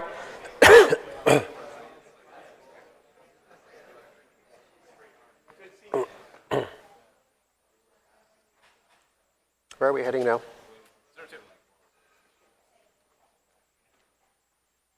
And I'm going into So a slide? we get to talk about a basic model and auto differentiation. Oh, so we get to there. Okay, great. Yep.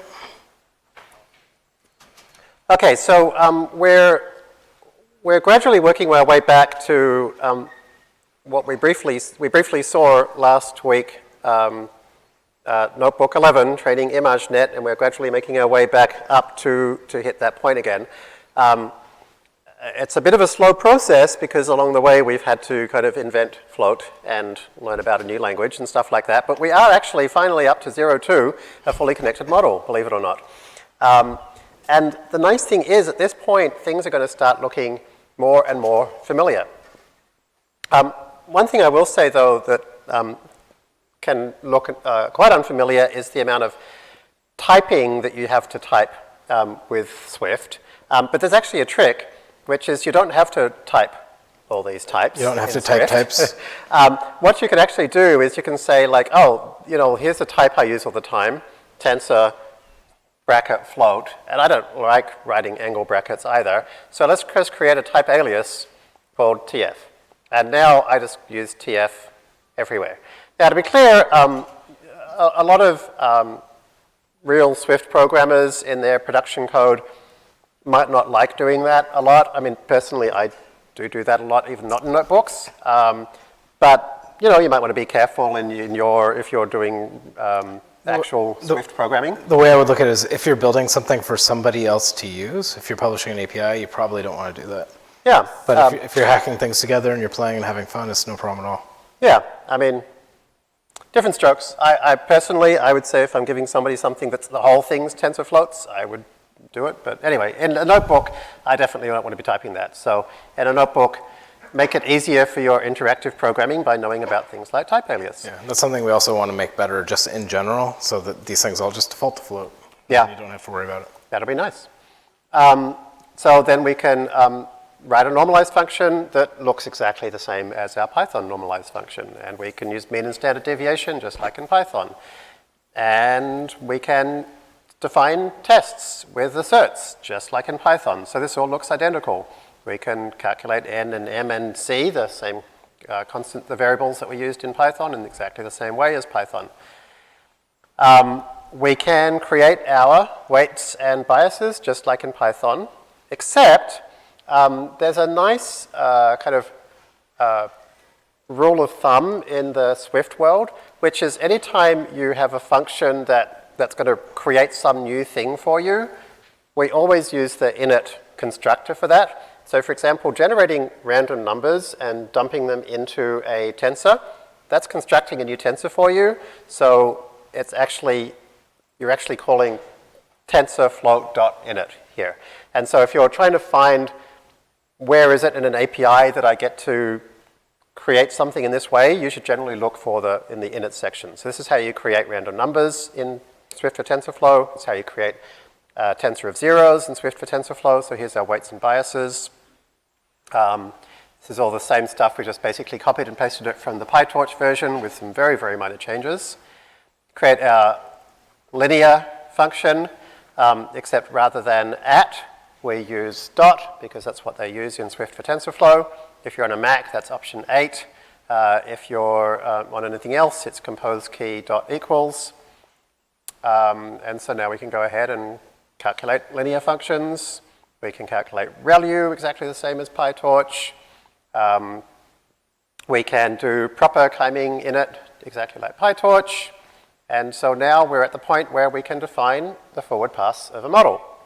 And this looks basically, again, identical to PyTorch. A model can just be something that returns some value.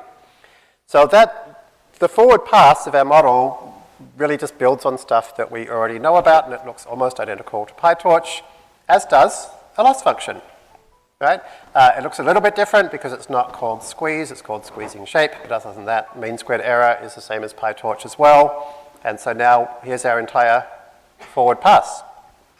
So hopefully that all looks very familiar. If it doesn't, go back to 0.2 in the Python notebooks. And actually, this is one of the tricks, like this is why we've done it this way for you all, is that we have like literally kind of these parallel texts. You know, there's a Python version, there's a Swift version, so you can see how they translate and see exactly how you can go from one language and one framework to another. That's all very well, but we also need to do a backward pass. So to do a backward pass, we can do it exactly the same way as, again, we did it in PyTorch. One trick we kind of Python hack we used in PyTorch. And so this is doing it the hard way. This is doing it all manually because we have to build it. Doing it all manually, yep, because we have to build everything from scratch. In the PyTorch version, we actually added a .grad attribute to all of our tensors. You're not allowed to just throw attributes in arbitrary places in Swift, so we have to define a class which has the actual value and the gradient. But once we've done that, the rest of this looks exactly the same as the PyTorch version did. Here's our MSc grad, our ReLU grad, that's all exactly the same. And in fact, you can compare here, right? Here's the Python version we created for LinGrad. Here's the Swift version for LinGrad. It's almost identical, okay? So now that we've done all that, we can go ahead and do our entire forward and backward pass, and we're good to go. But it could be so much better. Well, you skipped past the big flashing red lights that says, don't do this. Did you miss that part? Tell me about it. Oh, okay. So let's talk about this.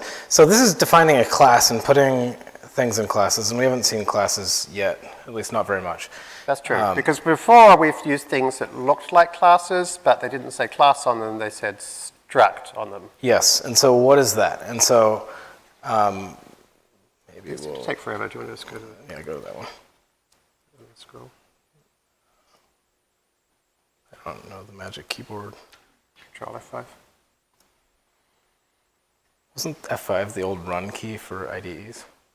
Sure it was. So let's play a little game, and so let's talk about this idea of values and references, because that's what struct versus class really means in Swift. A value is a struct thing, and a reference is a class thing. And so let's talk about Python.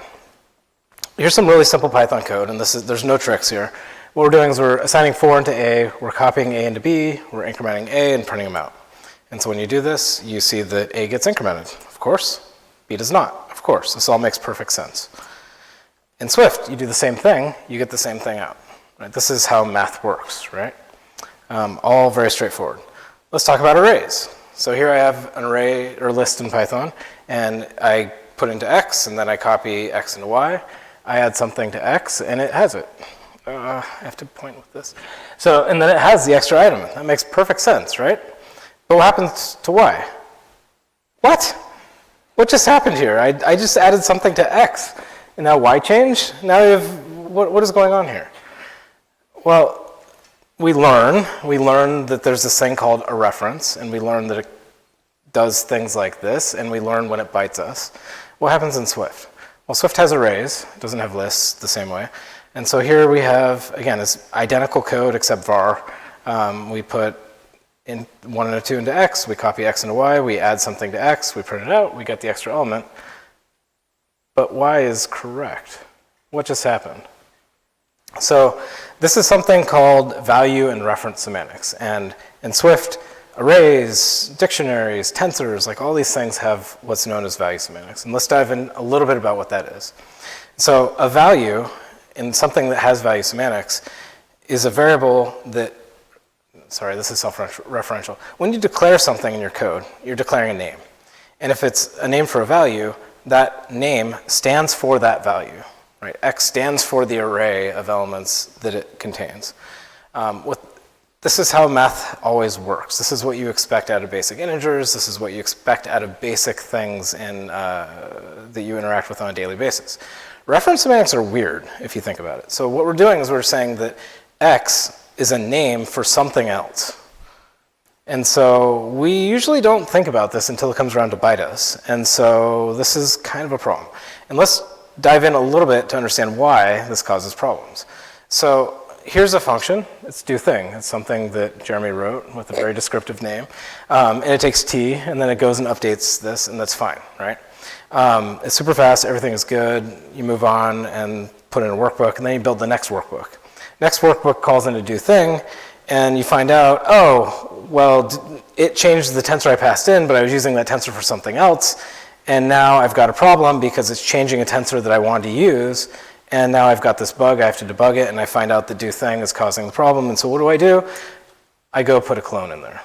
I don't know who here adds clones in a principled way, or who I do here... use it in a principled way. So what we do in FastAI is we kind of don't have clone, and then when things start breaking, I add clone more? until things stop breaking, and then we're done. That sounds great. Yeah, so there's a lot of clone in FastAI, and yeah. That's a good principle. Possibly I there's the see what right you're going number, or for. possibly a few too many, or possibly a few too few. Well, so now think about this. What we have is we have a foot gun here in the first case. So something that's ready to explode if I use it wrong.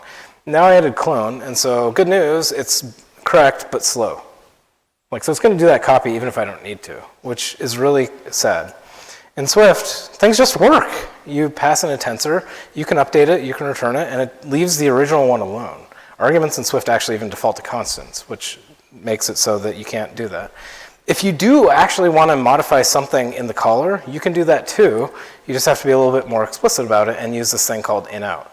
And so now if you want to update the thing somebody passed to you, that's fine, just pass it in-out and everything works fine. And on the call side, you pass it with this ampersand thing so that they know that it can change. Now, what is going on here, right? So this is good math. This is like the correct behavior, but how does this work? Well, we were talking about names, we were talking about values. And so here I have a struct, this is a value-y thing. And so I say it has two fields, a real and imaginary, and I define an instance of my complex number here named x. And so this is saying I have x, and it's a name for the value that has 1 and 2 in it. And so if I introduce y is another notational instance of this struct. And so it also has a 1 and a 2. And if I go and I copy it, then I get another copy, and if I change one, then I update just y's. Right? This is, again, the way things should work. And so this works with structs, this works with tuples, this works with arrays and dictionaries and all that kind of stuff. How do references work? Well, references, the name here I have a class, and the class has a string and it has an integer, and so somewhere in memory there is a string and there is an array, and they're stuck together, just like with a struct. But now when I say x is actually a reference or a pointer or a Just to be clear, indirection. The reason for that is because you wrote class instead of struct. So by writing class, you're saying when you create one of these things, please create a reference, not a value. Yes, that's exactly right. And now what happens with references is you now get copies of that reference. And so when I copy x into y, just like in PyTorch or Python, I have another reference or another pointer to the same data. And so that's why when you go and you update it, so I'm going to go change the array through y, it's also going to change the data that you see through x. Right? And so in Swift, you have a choice. And so you can declare things as classes. And classes are good for certain things. And they're important and valuable, and you can subclass them. And classes are nice in various ways. But you have a choice. And a lot of things that you've seen are all defined with structs because they have much more predictable behavior and they stack up more correctly. So in this case, I was trying to literally duplicate a Python/PyTorch API. And so I just found I wasn't able to unless I used class. Yes. But then you kind of said, okay, well, that's how you do it, but... Yeah, and we'll get back to autodiff in a second. But don't do it that way. Yeah, and so you can absolutely do that. And again, when you're learning Swift, it's fine. Just reach for the things that are familiar, and then you can learn as you go. That's perfectly acceptable. But here we're trying to talk about things Swift is doing to help save you and make your code more efficient and things like that. And I still reach for class a lot, but then every time a real Swift programmer takes my thing that had class and replaces it with something more Swifty, it ends up being like shorter and easier to understand. And so I agree, go for it, get things working with class. But when it becomes time, start to work with this and look at it and figure out how it works. Now there's one thing that's really weird here. And if you remember last time, the first thing I told you about was var and let, right? And what is going on here? This does not make any sense. We've got y, and now we are updating, if this thing will go away, we are updating a thing in y even though y is a constant. Is that what that button does? I don't know what that button does. Exit full screen. I think I have to stop moving. And what does that even mean? Well, the reason here is that the thing that is constant, is this reference. And so we've made a new copy of the reference, but we're allowed to copy the thing it points to because we're not changing X or Y itself, right?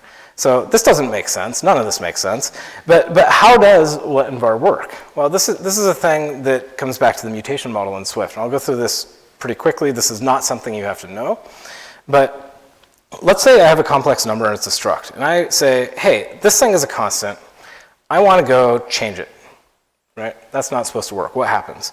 Well, if you try to do that, Swift will tell you, haha, you can't do that. You can't use plus equals on a real that's in a C because C1 is a let. And Swift is helpful, and so it tries to lead you to solving the problem. It says, hey, by the way, if you want to fix this, you want to make it go away, just change let to var, and then everything is good. That's totally fine.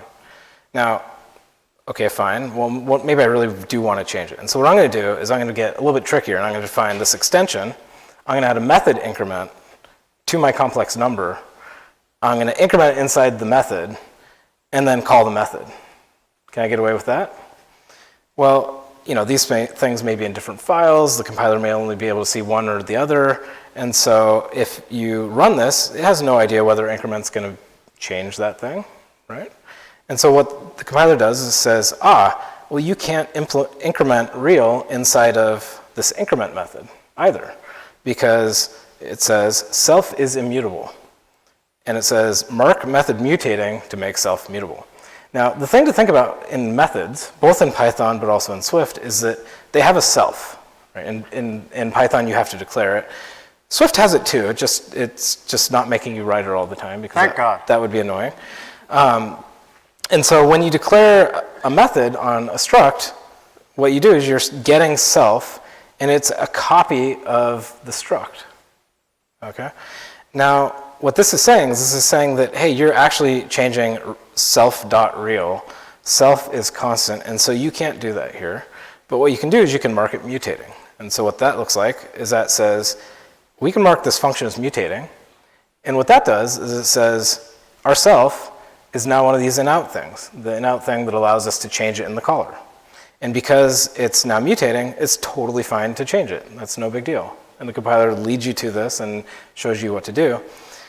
But now we come back to this problem over here. We say, well, we have a constant. We're calling increment. How does that work? Well, it still doesn't. The compiler will tell you, hey, you can't do that. You can't mutate C1.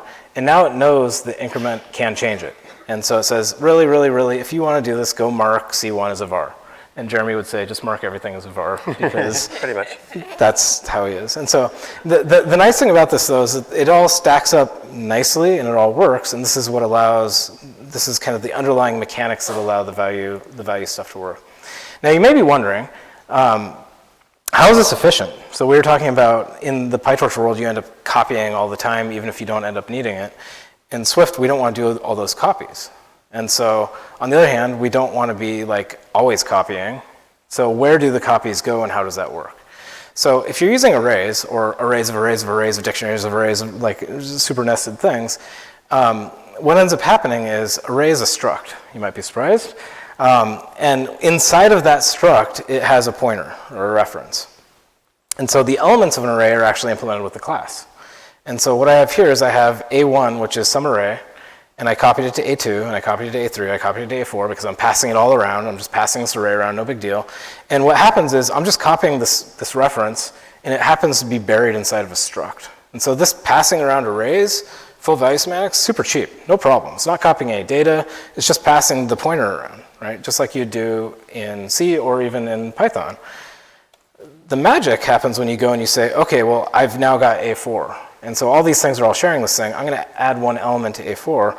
Well, what happens? Well, first thing that happens is append is a mutating method. And so it says, hey, I'm this thing called a copy on write type. And so I want to check to see if I'm the only user of this data. And it turns out no, lots of other things are pointing to our data here. And so lazily, because it's shared, I'll make a copy of this array. And so I only get a copy of the data if it's shared and if it changes. So that should be 1, 2, 3, 92? Yeah, that should be 1, 2, 3, 92. I am buggier than Swift. Now, the interesting thing about this is because of the way this all works out is if you go and you change A4 again, it goes and just updates it in place. There's no extra copy.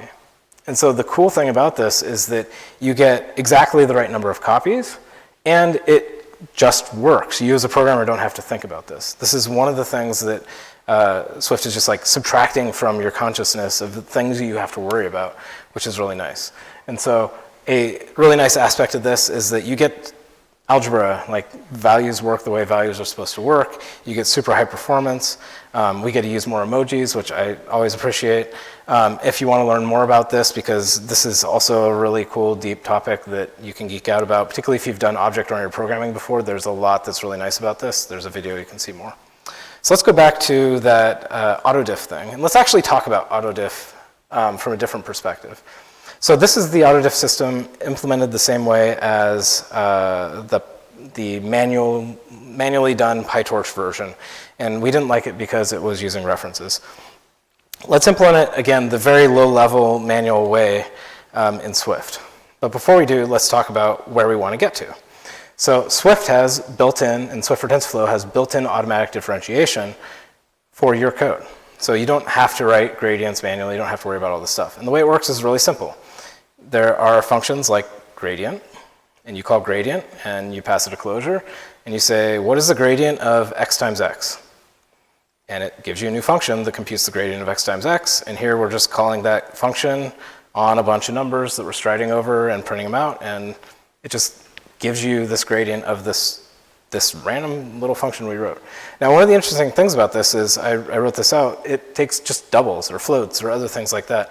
Autodiff in Swift works on any differentiable type, anything that's continuous, anything that's not like integers, anything that has a gradient.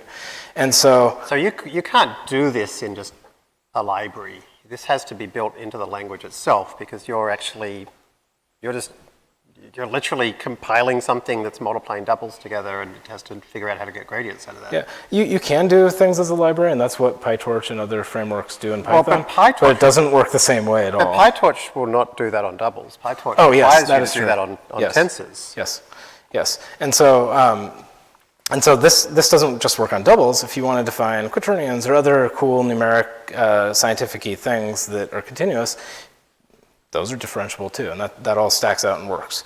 So there's a bunch of cool stuff that works this way. You can define a function, you can get the gradient at some point with the function, you can pass enclosures, like all this stuff is really nice. Instead of talking about that, we're going to do the from the bottom up thing. And so I'm going to pretend I understand calculus for a minute, which is sad.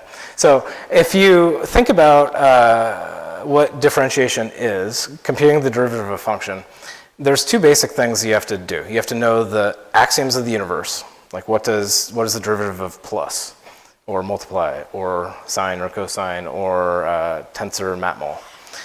Then you have to compose these things together. And the way you compose them together is this thing called the chain rule. And this is something that I relearned, sadly, over the last couple of weeks. And that we did in the Python part of this course as yes. well. And we wrote it a different way. We had y dx equals to y du dx. Yeah, apparently there's some ancient feud between the people who invented calculus independently, and they could not agree on notation. Whatever. So what this is saying if you want the derivative of f calling g, the derivative of f calling g is the derivative of f applied to the forward version of g multiplied by the derivative of g. And this is important because this is actually computing the forward version of g and in order to get the derivative of this. And which we kind of hid away in our y du dx version. Do you want to make the font larger? Sure. I don't know how to do it on your machine. Oh, there you go. So how are we going to do this? Well, what we're going to do is we're going to look at defining the forward function of this. And so we'll use the mean squared error as the example function. This is a little bit more complicated than I want, and so what I'm going to do is I'm going to actually just look at this piece here. And so I'm going to define this function MSE inner, and all it is it's the dot squared dot mean. So it's conceptually this thing, MSE inner, that just gets the square of x and then does the mean, just because that's simpler. And then we'll come back to MSE at the end. And so in order to understand what's going on, I'm going to find this little helper function called trace. And all trace does is you can put it in your function, and it uses this little magic thingy called pound function. And when you call trace, it just prints out the function that it's called from. Okay, and so here we call foo, and it prints out, hey, I'm in foo AB, and I'm in bar X. And so we'll use that to understand what's happening in these cells. So here I can define, just like you did in the PyTorch version, the forward and the derivative versions of these things. And so x times x is the forward. The gradient version is 2 times x. X dot mean is the forward. This weird thing of doing a divide is apparently the gradient of mean. And I checked it, it apparently works. I don't know why. So then when you define the forward function of this MSE inner function, it's just saying, give me the square and take the mean. Super simple. And then we can use the chain rule, and this is literally where we use the chain rule to say, okay, we want the gradient of one function on another function, just like the syntax shows. And the way we do that is we get the gradient of mean and pass it to the inner thing and multiply by the gradient of the other thing. And so this is really literally the math interpretation of this stuff. And given that we have this, we can now wrap it up into more functions, and we can say, let's compute the forward and the backwards version of MSE. We just call the forward version, we call the backward version, and then we can run it on some example data 1, 2, 3, 4. And just to be clear, the upside down triangle thing is not an operator here, it's just using Unicode as part of the name of that function. That's the gradient delta symbol thingy. I found that on Wikipedia. So when you run this, what you'll see is it computes the forward version of this thing. It runs square, and then it runs mean. And then it runs square again, and then it runs the backward version of mean and square. And this makes sense, given the chain rule, right? We have to recompute the forward version of square to do this. And for this simple example, that's fine. Square is just one multiply. But consider it might be a multiply of megabytes worth of stuff. It's not necessarily cheap. And when you start composing these things together, this recomputation can really come back to bite you. So let's look at what we can do to factor that out. So there's this pattern called chainers, and what we call the value and chainer pattern. And what we want to do is we want to define each of these functions, like square or mean or your model, as one function that returns two things. And so what we're going to do is we're going to look at the other version of calculus's form of this. And so when you say that the derivative of x squared is 2x, you actually have to like move the ddx over with it. And this matters because the functions we just defined are actually only, those are only valid if you're looking at a given point. That they're not valid if you compose it with another function. This is just another way of writing the chain rule. It's the exact same thing. And so we're going to call this the gradient chain. And all it is an extra multiplier. And Chris, I just need to warn you, in one of the earlier courses, I got my upside down triangles mixed up as you just did. So that's not the delta. Other way around is delta, and this one is called nabla, and I only know that because I got in trouble for screwing it up from the survey last time. Thank you, Jeremy, for saving me. So all this is it's the same thing we saw before. It just has an extra multiplication there because that's what the chain rule apparently really says. So what we can do now is, now that we have this, we can actually define this value with chain function. And check this out. What this is doing is it's wrapping up both of these things into one thing. So here we're returning the value when you call this. We're also returning this chain function. And so can you just explain this TF arrow TF, like what is, how do I read that? Sure. TF arrow TF? So what this is doing is this is saying we're defining a function square WVC. It takes x. It returns a tuple, right? We know what tuples are. These are fancy tuples like you were showing before where the two things are labeled. So there's a value member of the tuple and there's a chain label of the tuple. The value is just a tensor float. The chain is actually going to be a closure. And so this says it is a closure that takes a tensor of float and returns a tensor of float. So that's just a way of defining a type in Swift where the type is itself a function. Yep. And so what square VWC is going to be is it's going to be two things. It's the forward thing, the multiply x times x, and then it's the backwards thing, the thing we showed just up above that does ddx times 2 times x. And the forward thing is the actual value of the forward thing, but the backward thing is a function that will calculate the backward thing. And the chain here is returning a closure, and so it's not actually doing that computation. So we can do the same thing with mean, and there's the same computation. And so now what this is doing is this a little abstraction that allows us to pull together the forward function and the backward function into one little unit. And the reason why this is interesting is we can start composing these things. And so this MSE inner thing that we were talking about before, which is mean followed by square, or square followed by mean, we just call square VWC, and then we pass the value that it returns into the mean VWC, and then the result of calling this thing is mean.value, and the derivative is those two chains stuck together. And so if we run this, now we get this really interesting behavior where when we call it, we're only calling the forward functions once and the backward function once as well. And we also get the ability to separate this out. And so here what we're doing is we're calling the VWC for the whole computation, which gives us the two things. And here we're using the value. So we got the forward version of the value. And if that's all we want, that's cool. We can stop there. But we don't. We want the backward version too. And so here we call it we call the chain function to get that derivative. And so that's what gives us both the ability to get the forward and the backward separate, which we need, but also it makes it so we're not getting the recomputation because we're reusing the same values within these closures. Now, So we're going to jump back up here. Cover this. So we're going to here. Yeah, we're doing it here. So given that we have these like infinitesimally tiny little things, let's talk about applying this pattern. I'll go pretty quickly because the details aren't really important. So ReLU is just max with 0, and so we're using the same thing as ReLU grad from before. Here's the lin grad using the PyTorch style of doing this, and so all we're doing is we're pulling together the forward computation in the value thing here, and then we're doing this backward computation here.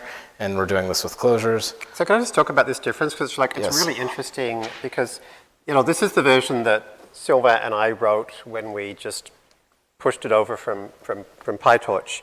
And we actually did the same thing that Chris just did, which is we avoided calculating the forward pass twice. And the way we did it was to cache away in in.grad and out.grad and.inner, the intermediate values, so that we could then use them again later without recalculating them. Now, what Chris is showing you here is doing the exact same thing, but in a much more automated way, right? It's a very mechanical process. Yeah, so rather than very having to kind of boring. use this kind of very heuristic, hacky, one-at-a-time approach of saying, what do I need at each point? Let's save it away in something or give it a name, and then we'll use it again later. It's kind of interesting, and also without any mutation, this functional approach is basically saying, let's package of everything we need and hand it over to everything that needs it. And so that way, we never had to say, what are we going to need for later? It just works. So it kind of like, you'll see all the steps are here, out times blah.transposed, out times blah.transposed, right? But we never had to think about what to cache away. And so this is not something I would want to write ever again manually, personally. But the advantage of this is it's really mechanical and it's very structured. And so when you write MSE, the full MSE, what we can do is we can say, well, it's that subtraction, then it's that dot mean dot squared, and then on the backwards pass we have to undo the squeeze and the subtraction thingy. And so it's very mechanical how it plugs together. Now we can write that forward and backward function, and it looks very similar to what the manual version of the PyTorch thing look like, where you're calling these functions, and then in the backward version you start out with 1 because the gradient of the loss with respect to itself is 1, which now I understand thanks to Jeremy. Then they chain it all together and you get the gradients. And through all of this work, again, what we've ended up with is we've gotten a forward and backwards pass, we get the gradients of the thing, and now we can do optimizers and apply the updates. Now, And can I just mention, like, what Chris was saying about this one thing here and so forth? For Chris and I, we took a really long time to get to this point, and we found it extremely difficult. And at every point up until the point where it was done, we were totally sure we weren't smart enough to do it. yes. And so, like, please don't worry that there's a lot here and that you might be feeling the same way Chris and I did. But yeah, you'll get there, right? This was a harrowing journey. Yeah, it's okay if this seems tricky, but just go through each step one at a time. Yeah, but so again, this is talking about the low level mathy stuff that underlies calculus, and so the cool thing about this, though, from the Swift perspective, is this is mechanical, And compilers are good at mechanical things. And so one of the things that we've talked about a lot in this course is the idea of there are primitives, they're the atoms of the universe, and then there are things you build out of them. And so the atoms of the universe for tensor, or the atoms of the universe for float, we've seen, right? And so we've seen multiply, and we've seen add on floats. Well, if you look at the primitives of the universe for tensor, they're just methods, and they call the raw ops that we showed you last time, right? And so if you go look at the TensorFlow APIs, what you'll see is those atoms have this thing that Swift calls them VJPs for weird reasons. This defines exactly the mechanical thingy that we showed you. And so the atoms know what their derivatives are, and the compiler doesn't have to know about the atoms, but that means that if you want to, you can introduce new atoms. That's fine. The payoff of this now, though, is you don't have to deal with any of this stuff. So that's the upshot. What I can do is I can define a function. So here's MSE inner, and it just does dot squared dot mean. And I say make it differentiable, and I can actually get that weird thing, that chainer thing, directly out of it, and I can get direct low-level access if for some reason I ever wanted to. Generally, you don't, and that's why you say give me the gradient, or give me the value and the gradient. And so this stuff just works. And the cool thing about this is this all stacks up from very simple things, and it composes in a very nice way. And if you want to, you can now go hack up the internals of the system and play around with the guts, and it's exposed and open for you. But if you're like me, at least, you would stay away from it and just write math. Well, I mean, sometimes we do need it, right? So you'll remember when we did the heat maps, right? To calculate those heat maps, we actually had to dive into the, registering a backward callback in PyTorch and grab the gradients and then use those in our calculations. And so, there's plenty of stuff we come across where you actually need to work with this. Yeah, and there are some really cool things you can do too. So now we ended up with a model, and so this is something that I never got around to doing the fix me. So here's our forward function. Here we're implementing it with matmols and with the lin function, the ReLUs, and things like that. The bad thing about defining a forward function like this is you get tons of arguments to your function. And so some of these arguments are things that you want to feed into the model. Some of these things are parameters. And so as a refactoring, what we can do is we can introduce a struct, you might be surprised, that puts all of our parameters into it. And so here we have my model, and we're saying it is differentiable. And what differentiable means is it has a whole bunch of floating point stuff in it, and I want to get the gradient with respect to all of these. Okay? So now I can shove all those arguments into the struct. It gives me a nice capsule to deal with. And now I can use the forward function on my model. I can declare it as a method. This is starting to look nicer. This is more familiar. And I can just do math, and I can use W1 and B1, and these are just values defined in our struct. Now I can get the gradient with respect to the whole model and our loss, right? And all of this is building up on top of all those different primitives that we saw before, that and the chain rule and all these things, that now we can say, hey, give us the gradient of the model with respect to X train and Y train, and we get all the gradients of W1, B1, W2, B2. And all this stuff works. You can see it all calling the little functions that we wrote, and it's all pretty fast. Now, again, like we were just talking about, this is not something you should do for matmul or convolution, but there are reasons why this is cool. And so there are good reasons and there are annoying reasons, I guess. So sometimes the gradients you get out of any autodiff system will be slow because you do a ton of computation, and it turns out the gradient ends up being more complicated, and sometimes you want to do an approximation. And so it's actually really nice that you can say, hey, here's the forward version of this big complicated computation. I'm going to have an approximation that just runs faster. Sometimes you'll get numerical instabilities in your gradients. And so you can define, again, a different implementation of the backwards pass, which can be useful for exotic cases. There are some people on the far research side of things that want to use like learning and things like that to learn gradients, which is cool. And so having the system where everything is just simple and composes but is hackable is really nice. There are also always going to be limitations of the system. Now, one of the limitations that we currently have today, which will hopefully be fixed by the time the video comes out, is we don't support control flow in autodiff. And so if you do an if or a loop, like an RNN, autodiff will say, I don't support that yet. But that's okay, because you can do it yourself.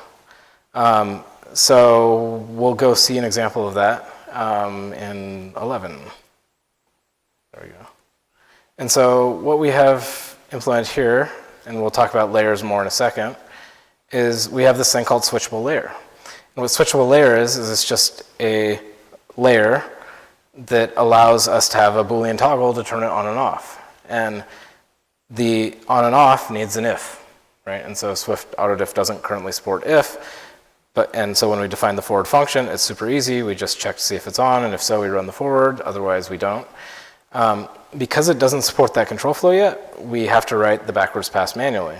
And we can do that using exactly all the stuff that we just showed. We implement the value, and we implement the chainer thing, and we can implement it by returning the right magic set of closures and stuff like that. And so, you know, it sucks that Swift doesn't support this yet, but it's an infinitely hackable system, and so for this or anything else, you can go and customize it to your heart's content. Yeah, and I mean, one of the key things here is that Chris was talking about kind of the atoms, and at the moment the atoms is TensorFlow, which is way too big an atom. It's a very large atom. But at the point when we're kind of in MLIR world, the atoms are the things going on inside your little kernel DSL that you've written. And so this ability to actually differentiate on float directly suddenly becomes super important, because it means that, like, I mean, for decades, people weren't doing much researchy stuff with deep learning. And one of the reasons was that none of us could be bothered implementing a accelerated version of every damned you know, CUDA operation that we needed to do the backward pass of and do the calculus and blah, blah, blah. Nowadays, we only work with a subset of things that, like, PyTorch and stuff already supports. So at the point where, you know, so this is the thing about why we're doing this stuff with Swift now, is that this is the foundations of something that in the next year or two will give us all the way down infinitely hackable, fully differentiable system. Yep. Can we jump to layer really quick?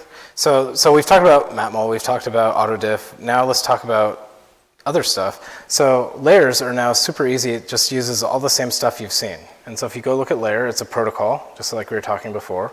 And layers are differentiable. Like, they contain bags of parameters, just like we just saw.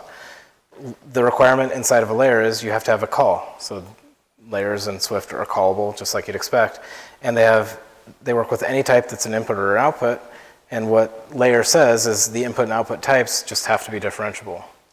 And so layer itself is really simple. Yeah, and so underneath here you can see us defining a few different layers. So for example, here is the definition of a dense layer, right? And so then, now that we've got our layers and we've got our forward pass, that's enough to actually allow us to do mini batch training. And I'm not going to go through all this in any detail, other than just to point out that you can see here is defining a model, and it's just a layer, because it's just a differentiable thing that has a call function. And you can call the model layer. We can define log softmax. We can define negative log likelihood, log sum exp. Once we've done all that, we're allowed to use the Swift for TS version, because we've done it ourselves. And at that point, we can create a training loop. So we'll define accuracy, just like we did in PyTorch, set up our mini batch, just like we did in PyTorch. And at this point, we can create a training loop. So we just go through and grab our X and Y and update all of our things. You'll notice that there's no torch.nograd here, and that's because in Swift, you opt into gradients, not out of gradients. So you wrap the stuff that wants gradients inside value with gradient. And there we go. So we've got a training loop. Now, one really cool thing is that all of these things end up packaged up together thanks to the layer protocol into a thing called variables. Which layer is differentiable. Yeah, so Differentiable is also a protocol. Protocols have lots of cool stuff on them. So thanks to that, we don't have to write anything else. We can just say model.variables minus equals LR times grad, and it just works. Thanks to the magic of protocol extensions, our model got that for free because we said it's a layer. Yep. Okay, so I think that's about all we wanted to show there. So now that we've got that, we're actually allowed to use optimizers, so we can just use that instead, and that gives us a standard training loop, which we can use. And then on top of that, we can add callbacks, which I won't go into the details, but you can check it out in 0.4, and you will find that, let's find them, here we go. We'll find a learner class, which has the same callbacks that we're used to. And then, eventually, we'll get to the point where we've actually written a stateful optimizer with hyperparameters, again, just like we saw in PyTorch. And most of this will now look very familiar. We won't look at dictionaries now, but they're almost identical to PyTorch dictionaries, and we use them in almost the same way. So you see we've got states and steppers and stats, just like in PyTorch. And so eventually, you'll see we have things like the Lamb optimizer written in Swift, which is pretty great. And it's the same amount of code. And things like squared derivatives, we can use our nice little Unicode to make them a bit easier to see. And so now we have a function create a SGD optimizer, a function to create an atom optimizer. We have a function to do one-cycle scheduling. And thanks to Matplotlib, we can check that it all works. Yep. So it's all there. This is really the power of the abstraction, coming back to one of the earlier questions of, earlier today we started in C, and we were talking about very abstract things like protocols and how things fit together. But when you get those basic things, and this is one of the reasons why learning Swift goes pretty quickly, you get the basic idea, and now it applies everywhere. Yeah, and here we are doing mix-up. And so now we're in 10. And here we are doing label smoothing. And you see, it's really very similar looking code to what we have in PyTorch. So then by the time we get to 11, other than this hacky workaround for the fact that we can't do control flow differentiation yet, coming very soon, our XResNet, as you've seen, looks very similar, and we can train it in the usual way, and there we go. So we've kind of started with nothing, and Chris spent a couple of decades for us, first of all building a compiler framework, and then a compiler, and then a C compiler, and then a C++ compiler, and then a new language, and then a compiler for the language. And then we came in and... let me correct you on one minor detail here. Some people helped you? Yeah, I did not build all this stuff. Like, amazing people that I got to work with built all of this stuff. So, cool. And likewise, like, all of these workbooks were built by amazing people that we were lucky enough to work with. Yeah, absolutely. So that's all happened. And Yes. then let's look at, so like, it's kind of like, thanks to all that work, we then got to a point where 18 months ago, you and I met. You had Yep. just joined Google.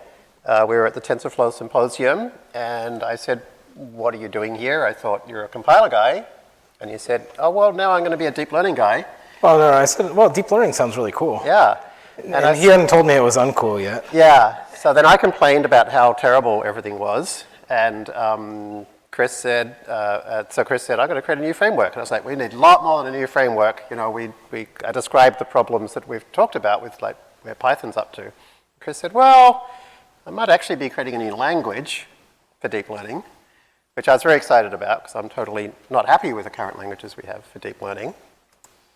So then 12 months ago, I guess we started asking this question of like, what if high-level API design actually influenced the creation of a differentiable programming language? What would that mean? And so to me, one of the dreams is when you connect the building of a thing with teaching of a thing with using a thing in reality. And one of the beautiful things about FastAI is pulling together both building the framework, teaching the framework, and doing research with the framework. Yeah, so, so next time we caught up, I said, maybe we should try writing FastAI in Swift. And you're like, we could do that, I guess. I was like, great. Well, so I think the one thing before this, I'm like, hey, Jeremy, it's starting to work. Yeah. And he says, oh, cool, can we ship it yet? I'm like, it's starting to work. It needs a high-level API. Yes. So let's announce Yes. a course where we teach people to use this thing that doesn't exist yet. And I think I said naively, I like deadlines. Deadlines are a good thing. They force progress to happen. So then 1 month ago, we created a GitHub repo, and we put a notebook in it, and we got at the last TensorFlow Dev Summit, we sat in a room with the Swift for TensorFlow team, and we wrote the first line of the first notebook. And you told your team, hey, we're going to write all of the Python notebooks from scratch in And Swift. they basically said, what? What have you got us into? So it's, And I think we've learned a lot. yeah. So, I mean, to me, the question is still this, which is what if high-level API design was able to influence the creation of a differentiable programming language? And I guess we've started answering that question. Yeah, I don't think we're there yet. I mean, I think that what we've learned even over the last month is that there's still a really long way to go. And I think this is the kind of thing that really benefits from different kinds of people and perspectives and a different set of challenges. And just today and yesterday, working on data blocks, a breakthrough happened where there's an entirely new way to reimagine it as this functional composition that solves a lot of problems. And Yeah. a lot of those kinds of breakthroughs, I think, are still just waiting to happen. I mean, it's been an interesting process for me, Chris, like, because we decided to go back and redo the Python library from scratch. And as we did it, we were thinking, like, what would this look like when we get to Swift? And so we, you know, even as we redid the Python library, we created the idea of stateful optimizers. We created the new callbacks version 2. So that was interesting. But there's also been interesting, I've seen from, as an outsider from a distance, that Swift syntax seems to be changing thanks to some of this. Yeah, absolutely. So there are new features in Swift, including callables. That's a thing that exists because of Swift for TensorFlow. The Python interoperability, believe it or not, we drove that because it's really important for what we're doing. There's a bunch of stuff like that that's already being driven by this project, and I think there's going to be more. And so, like, making it so float can default away to nothing, that's really important. We have to do that, and otherwise it wouldn't have been a priority. So, I mean, so it's still really, really early days. And I think the question in my mind is now, like, what will happen when data scientists in lots of different domains have access to an infinitely hackable, differentiable language, along with the world of all of the C libraries? You know, like, what do we end up with? Because we're starting from very little in terms of ecosystem, right? But, like, there are things in Swift we haven't covered, for example, something called key paths, but there's this thing called key paths which might let us write, like, little query language DSLs in Swift with type safety. Yeah, give me all the parameters out of this thing and let me do something interesting to them. Yeah. It's really cool. And so, you know, I guess at this point I'm kind of saying to people is, like, pick some piece of this that might be interesting in your domain, and Explore. over the next 12 to 24 months, explore with us, so that, you know, as Chris said, you know, putting this aeroplane together whilst it's flying, you know, by the time it's actually all the pieces are together, you'll have your domain-specific pieces together, and I think it'll be super exciting. And one of the things that's also really important about this project is it's not cast in concrete.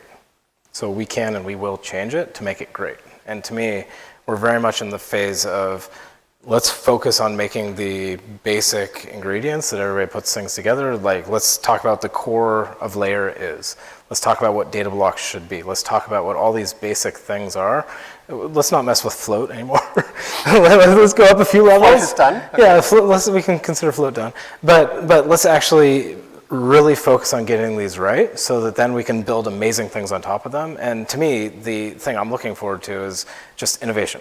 Right? So And innovation happens when you make things that were previously hard accessible to more people, and that's what I would just love to see. So the thing I keep hearing is, how do I get involved? So, like, I think there's many places you can get involved, but, like, to me, the best way to get involved is by trying to start using little bits of this in work that you're doing, or utilities you're building, or hobbies you have. You know, just try, you know, it's not so much how do I add some new custom derivative thing into Swift for TensorFlow, but it's like, you know, implement some notebook that didn't exist before, or take some Python library that you've liked using and try and create a Swift version. Try something, write a blog post. Right? I mean, so one of the things when Swift first came up is that a lot of people were blogging about their experiences and what they learned and what they liked and what they didn't like. And that's an amazing communication channel because the team listens to that. And that's a huge feedback loop because we can see somebody was struggling about it. And even over the last couple of weeks when Jeremy complains about something, we're like, oh, that is really hard. Maybe we should fix that. And we do change it. And then progress happens, right? Yeah. And so we want that feedback loop, and blogs and other kinds of Yeah, it's a very receptive forums are community, really very great. receptive Yeah. team, for sure. Were there any highlight questions that you wanted to ask before we wrapped up, Rachel? Not really? Okay. Well, I mean, let me say this, Chris. It's been an absolute honor and absolute pleasure to get to work with you and with your team. It's like a dream come true for me, and to see what is being built here. And you're always super humble about your influence, but I mean, you've been such an extraordinary influence in how, all the things that you've helped make happen, and I'm super thrilled for our little community that you've let us piggyback on yours a little bit. Thank you so much for this. Oh, and from my perspective, as a tool builder, right? Tool builders exist because of users, and I want to build a beautiful thing, and I think everybody working on the project wants to build something that is really beautiful, really profound, that enables people to do things they've never done before. I'm really excited to see that. I think we're already seeing that starting to happen. So thank you so much, and thanks everybody for joining us. for having us. See you on the forums.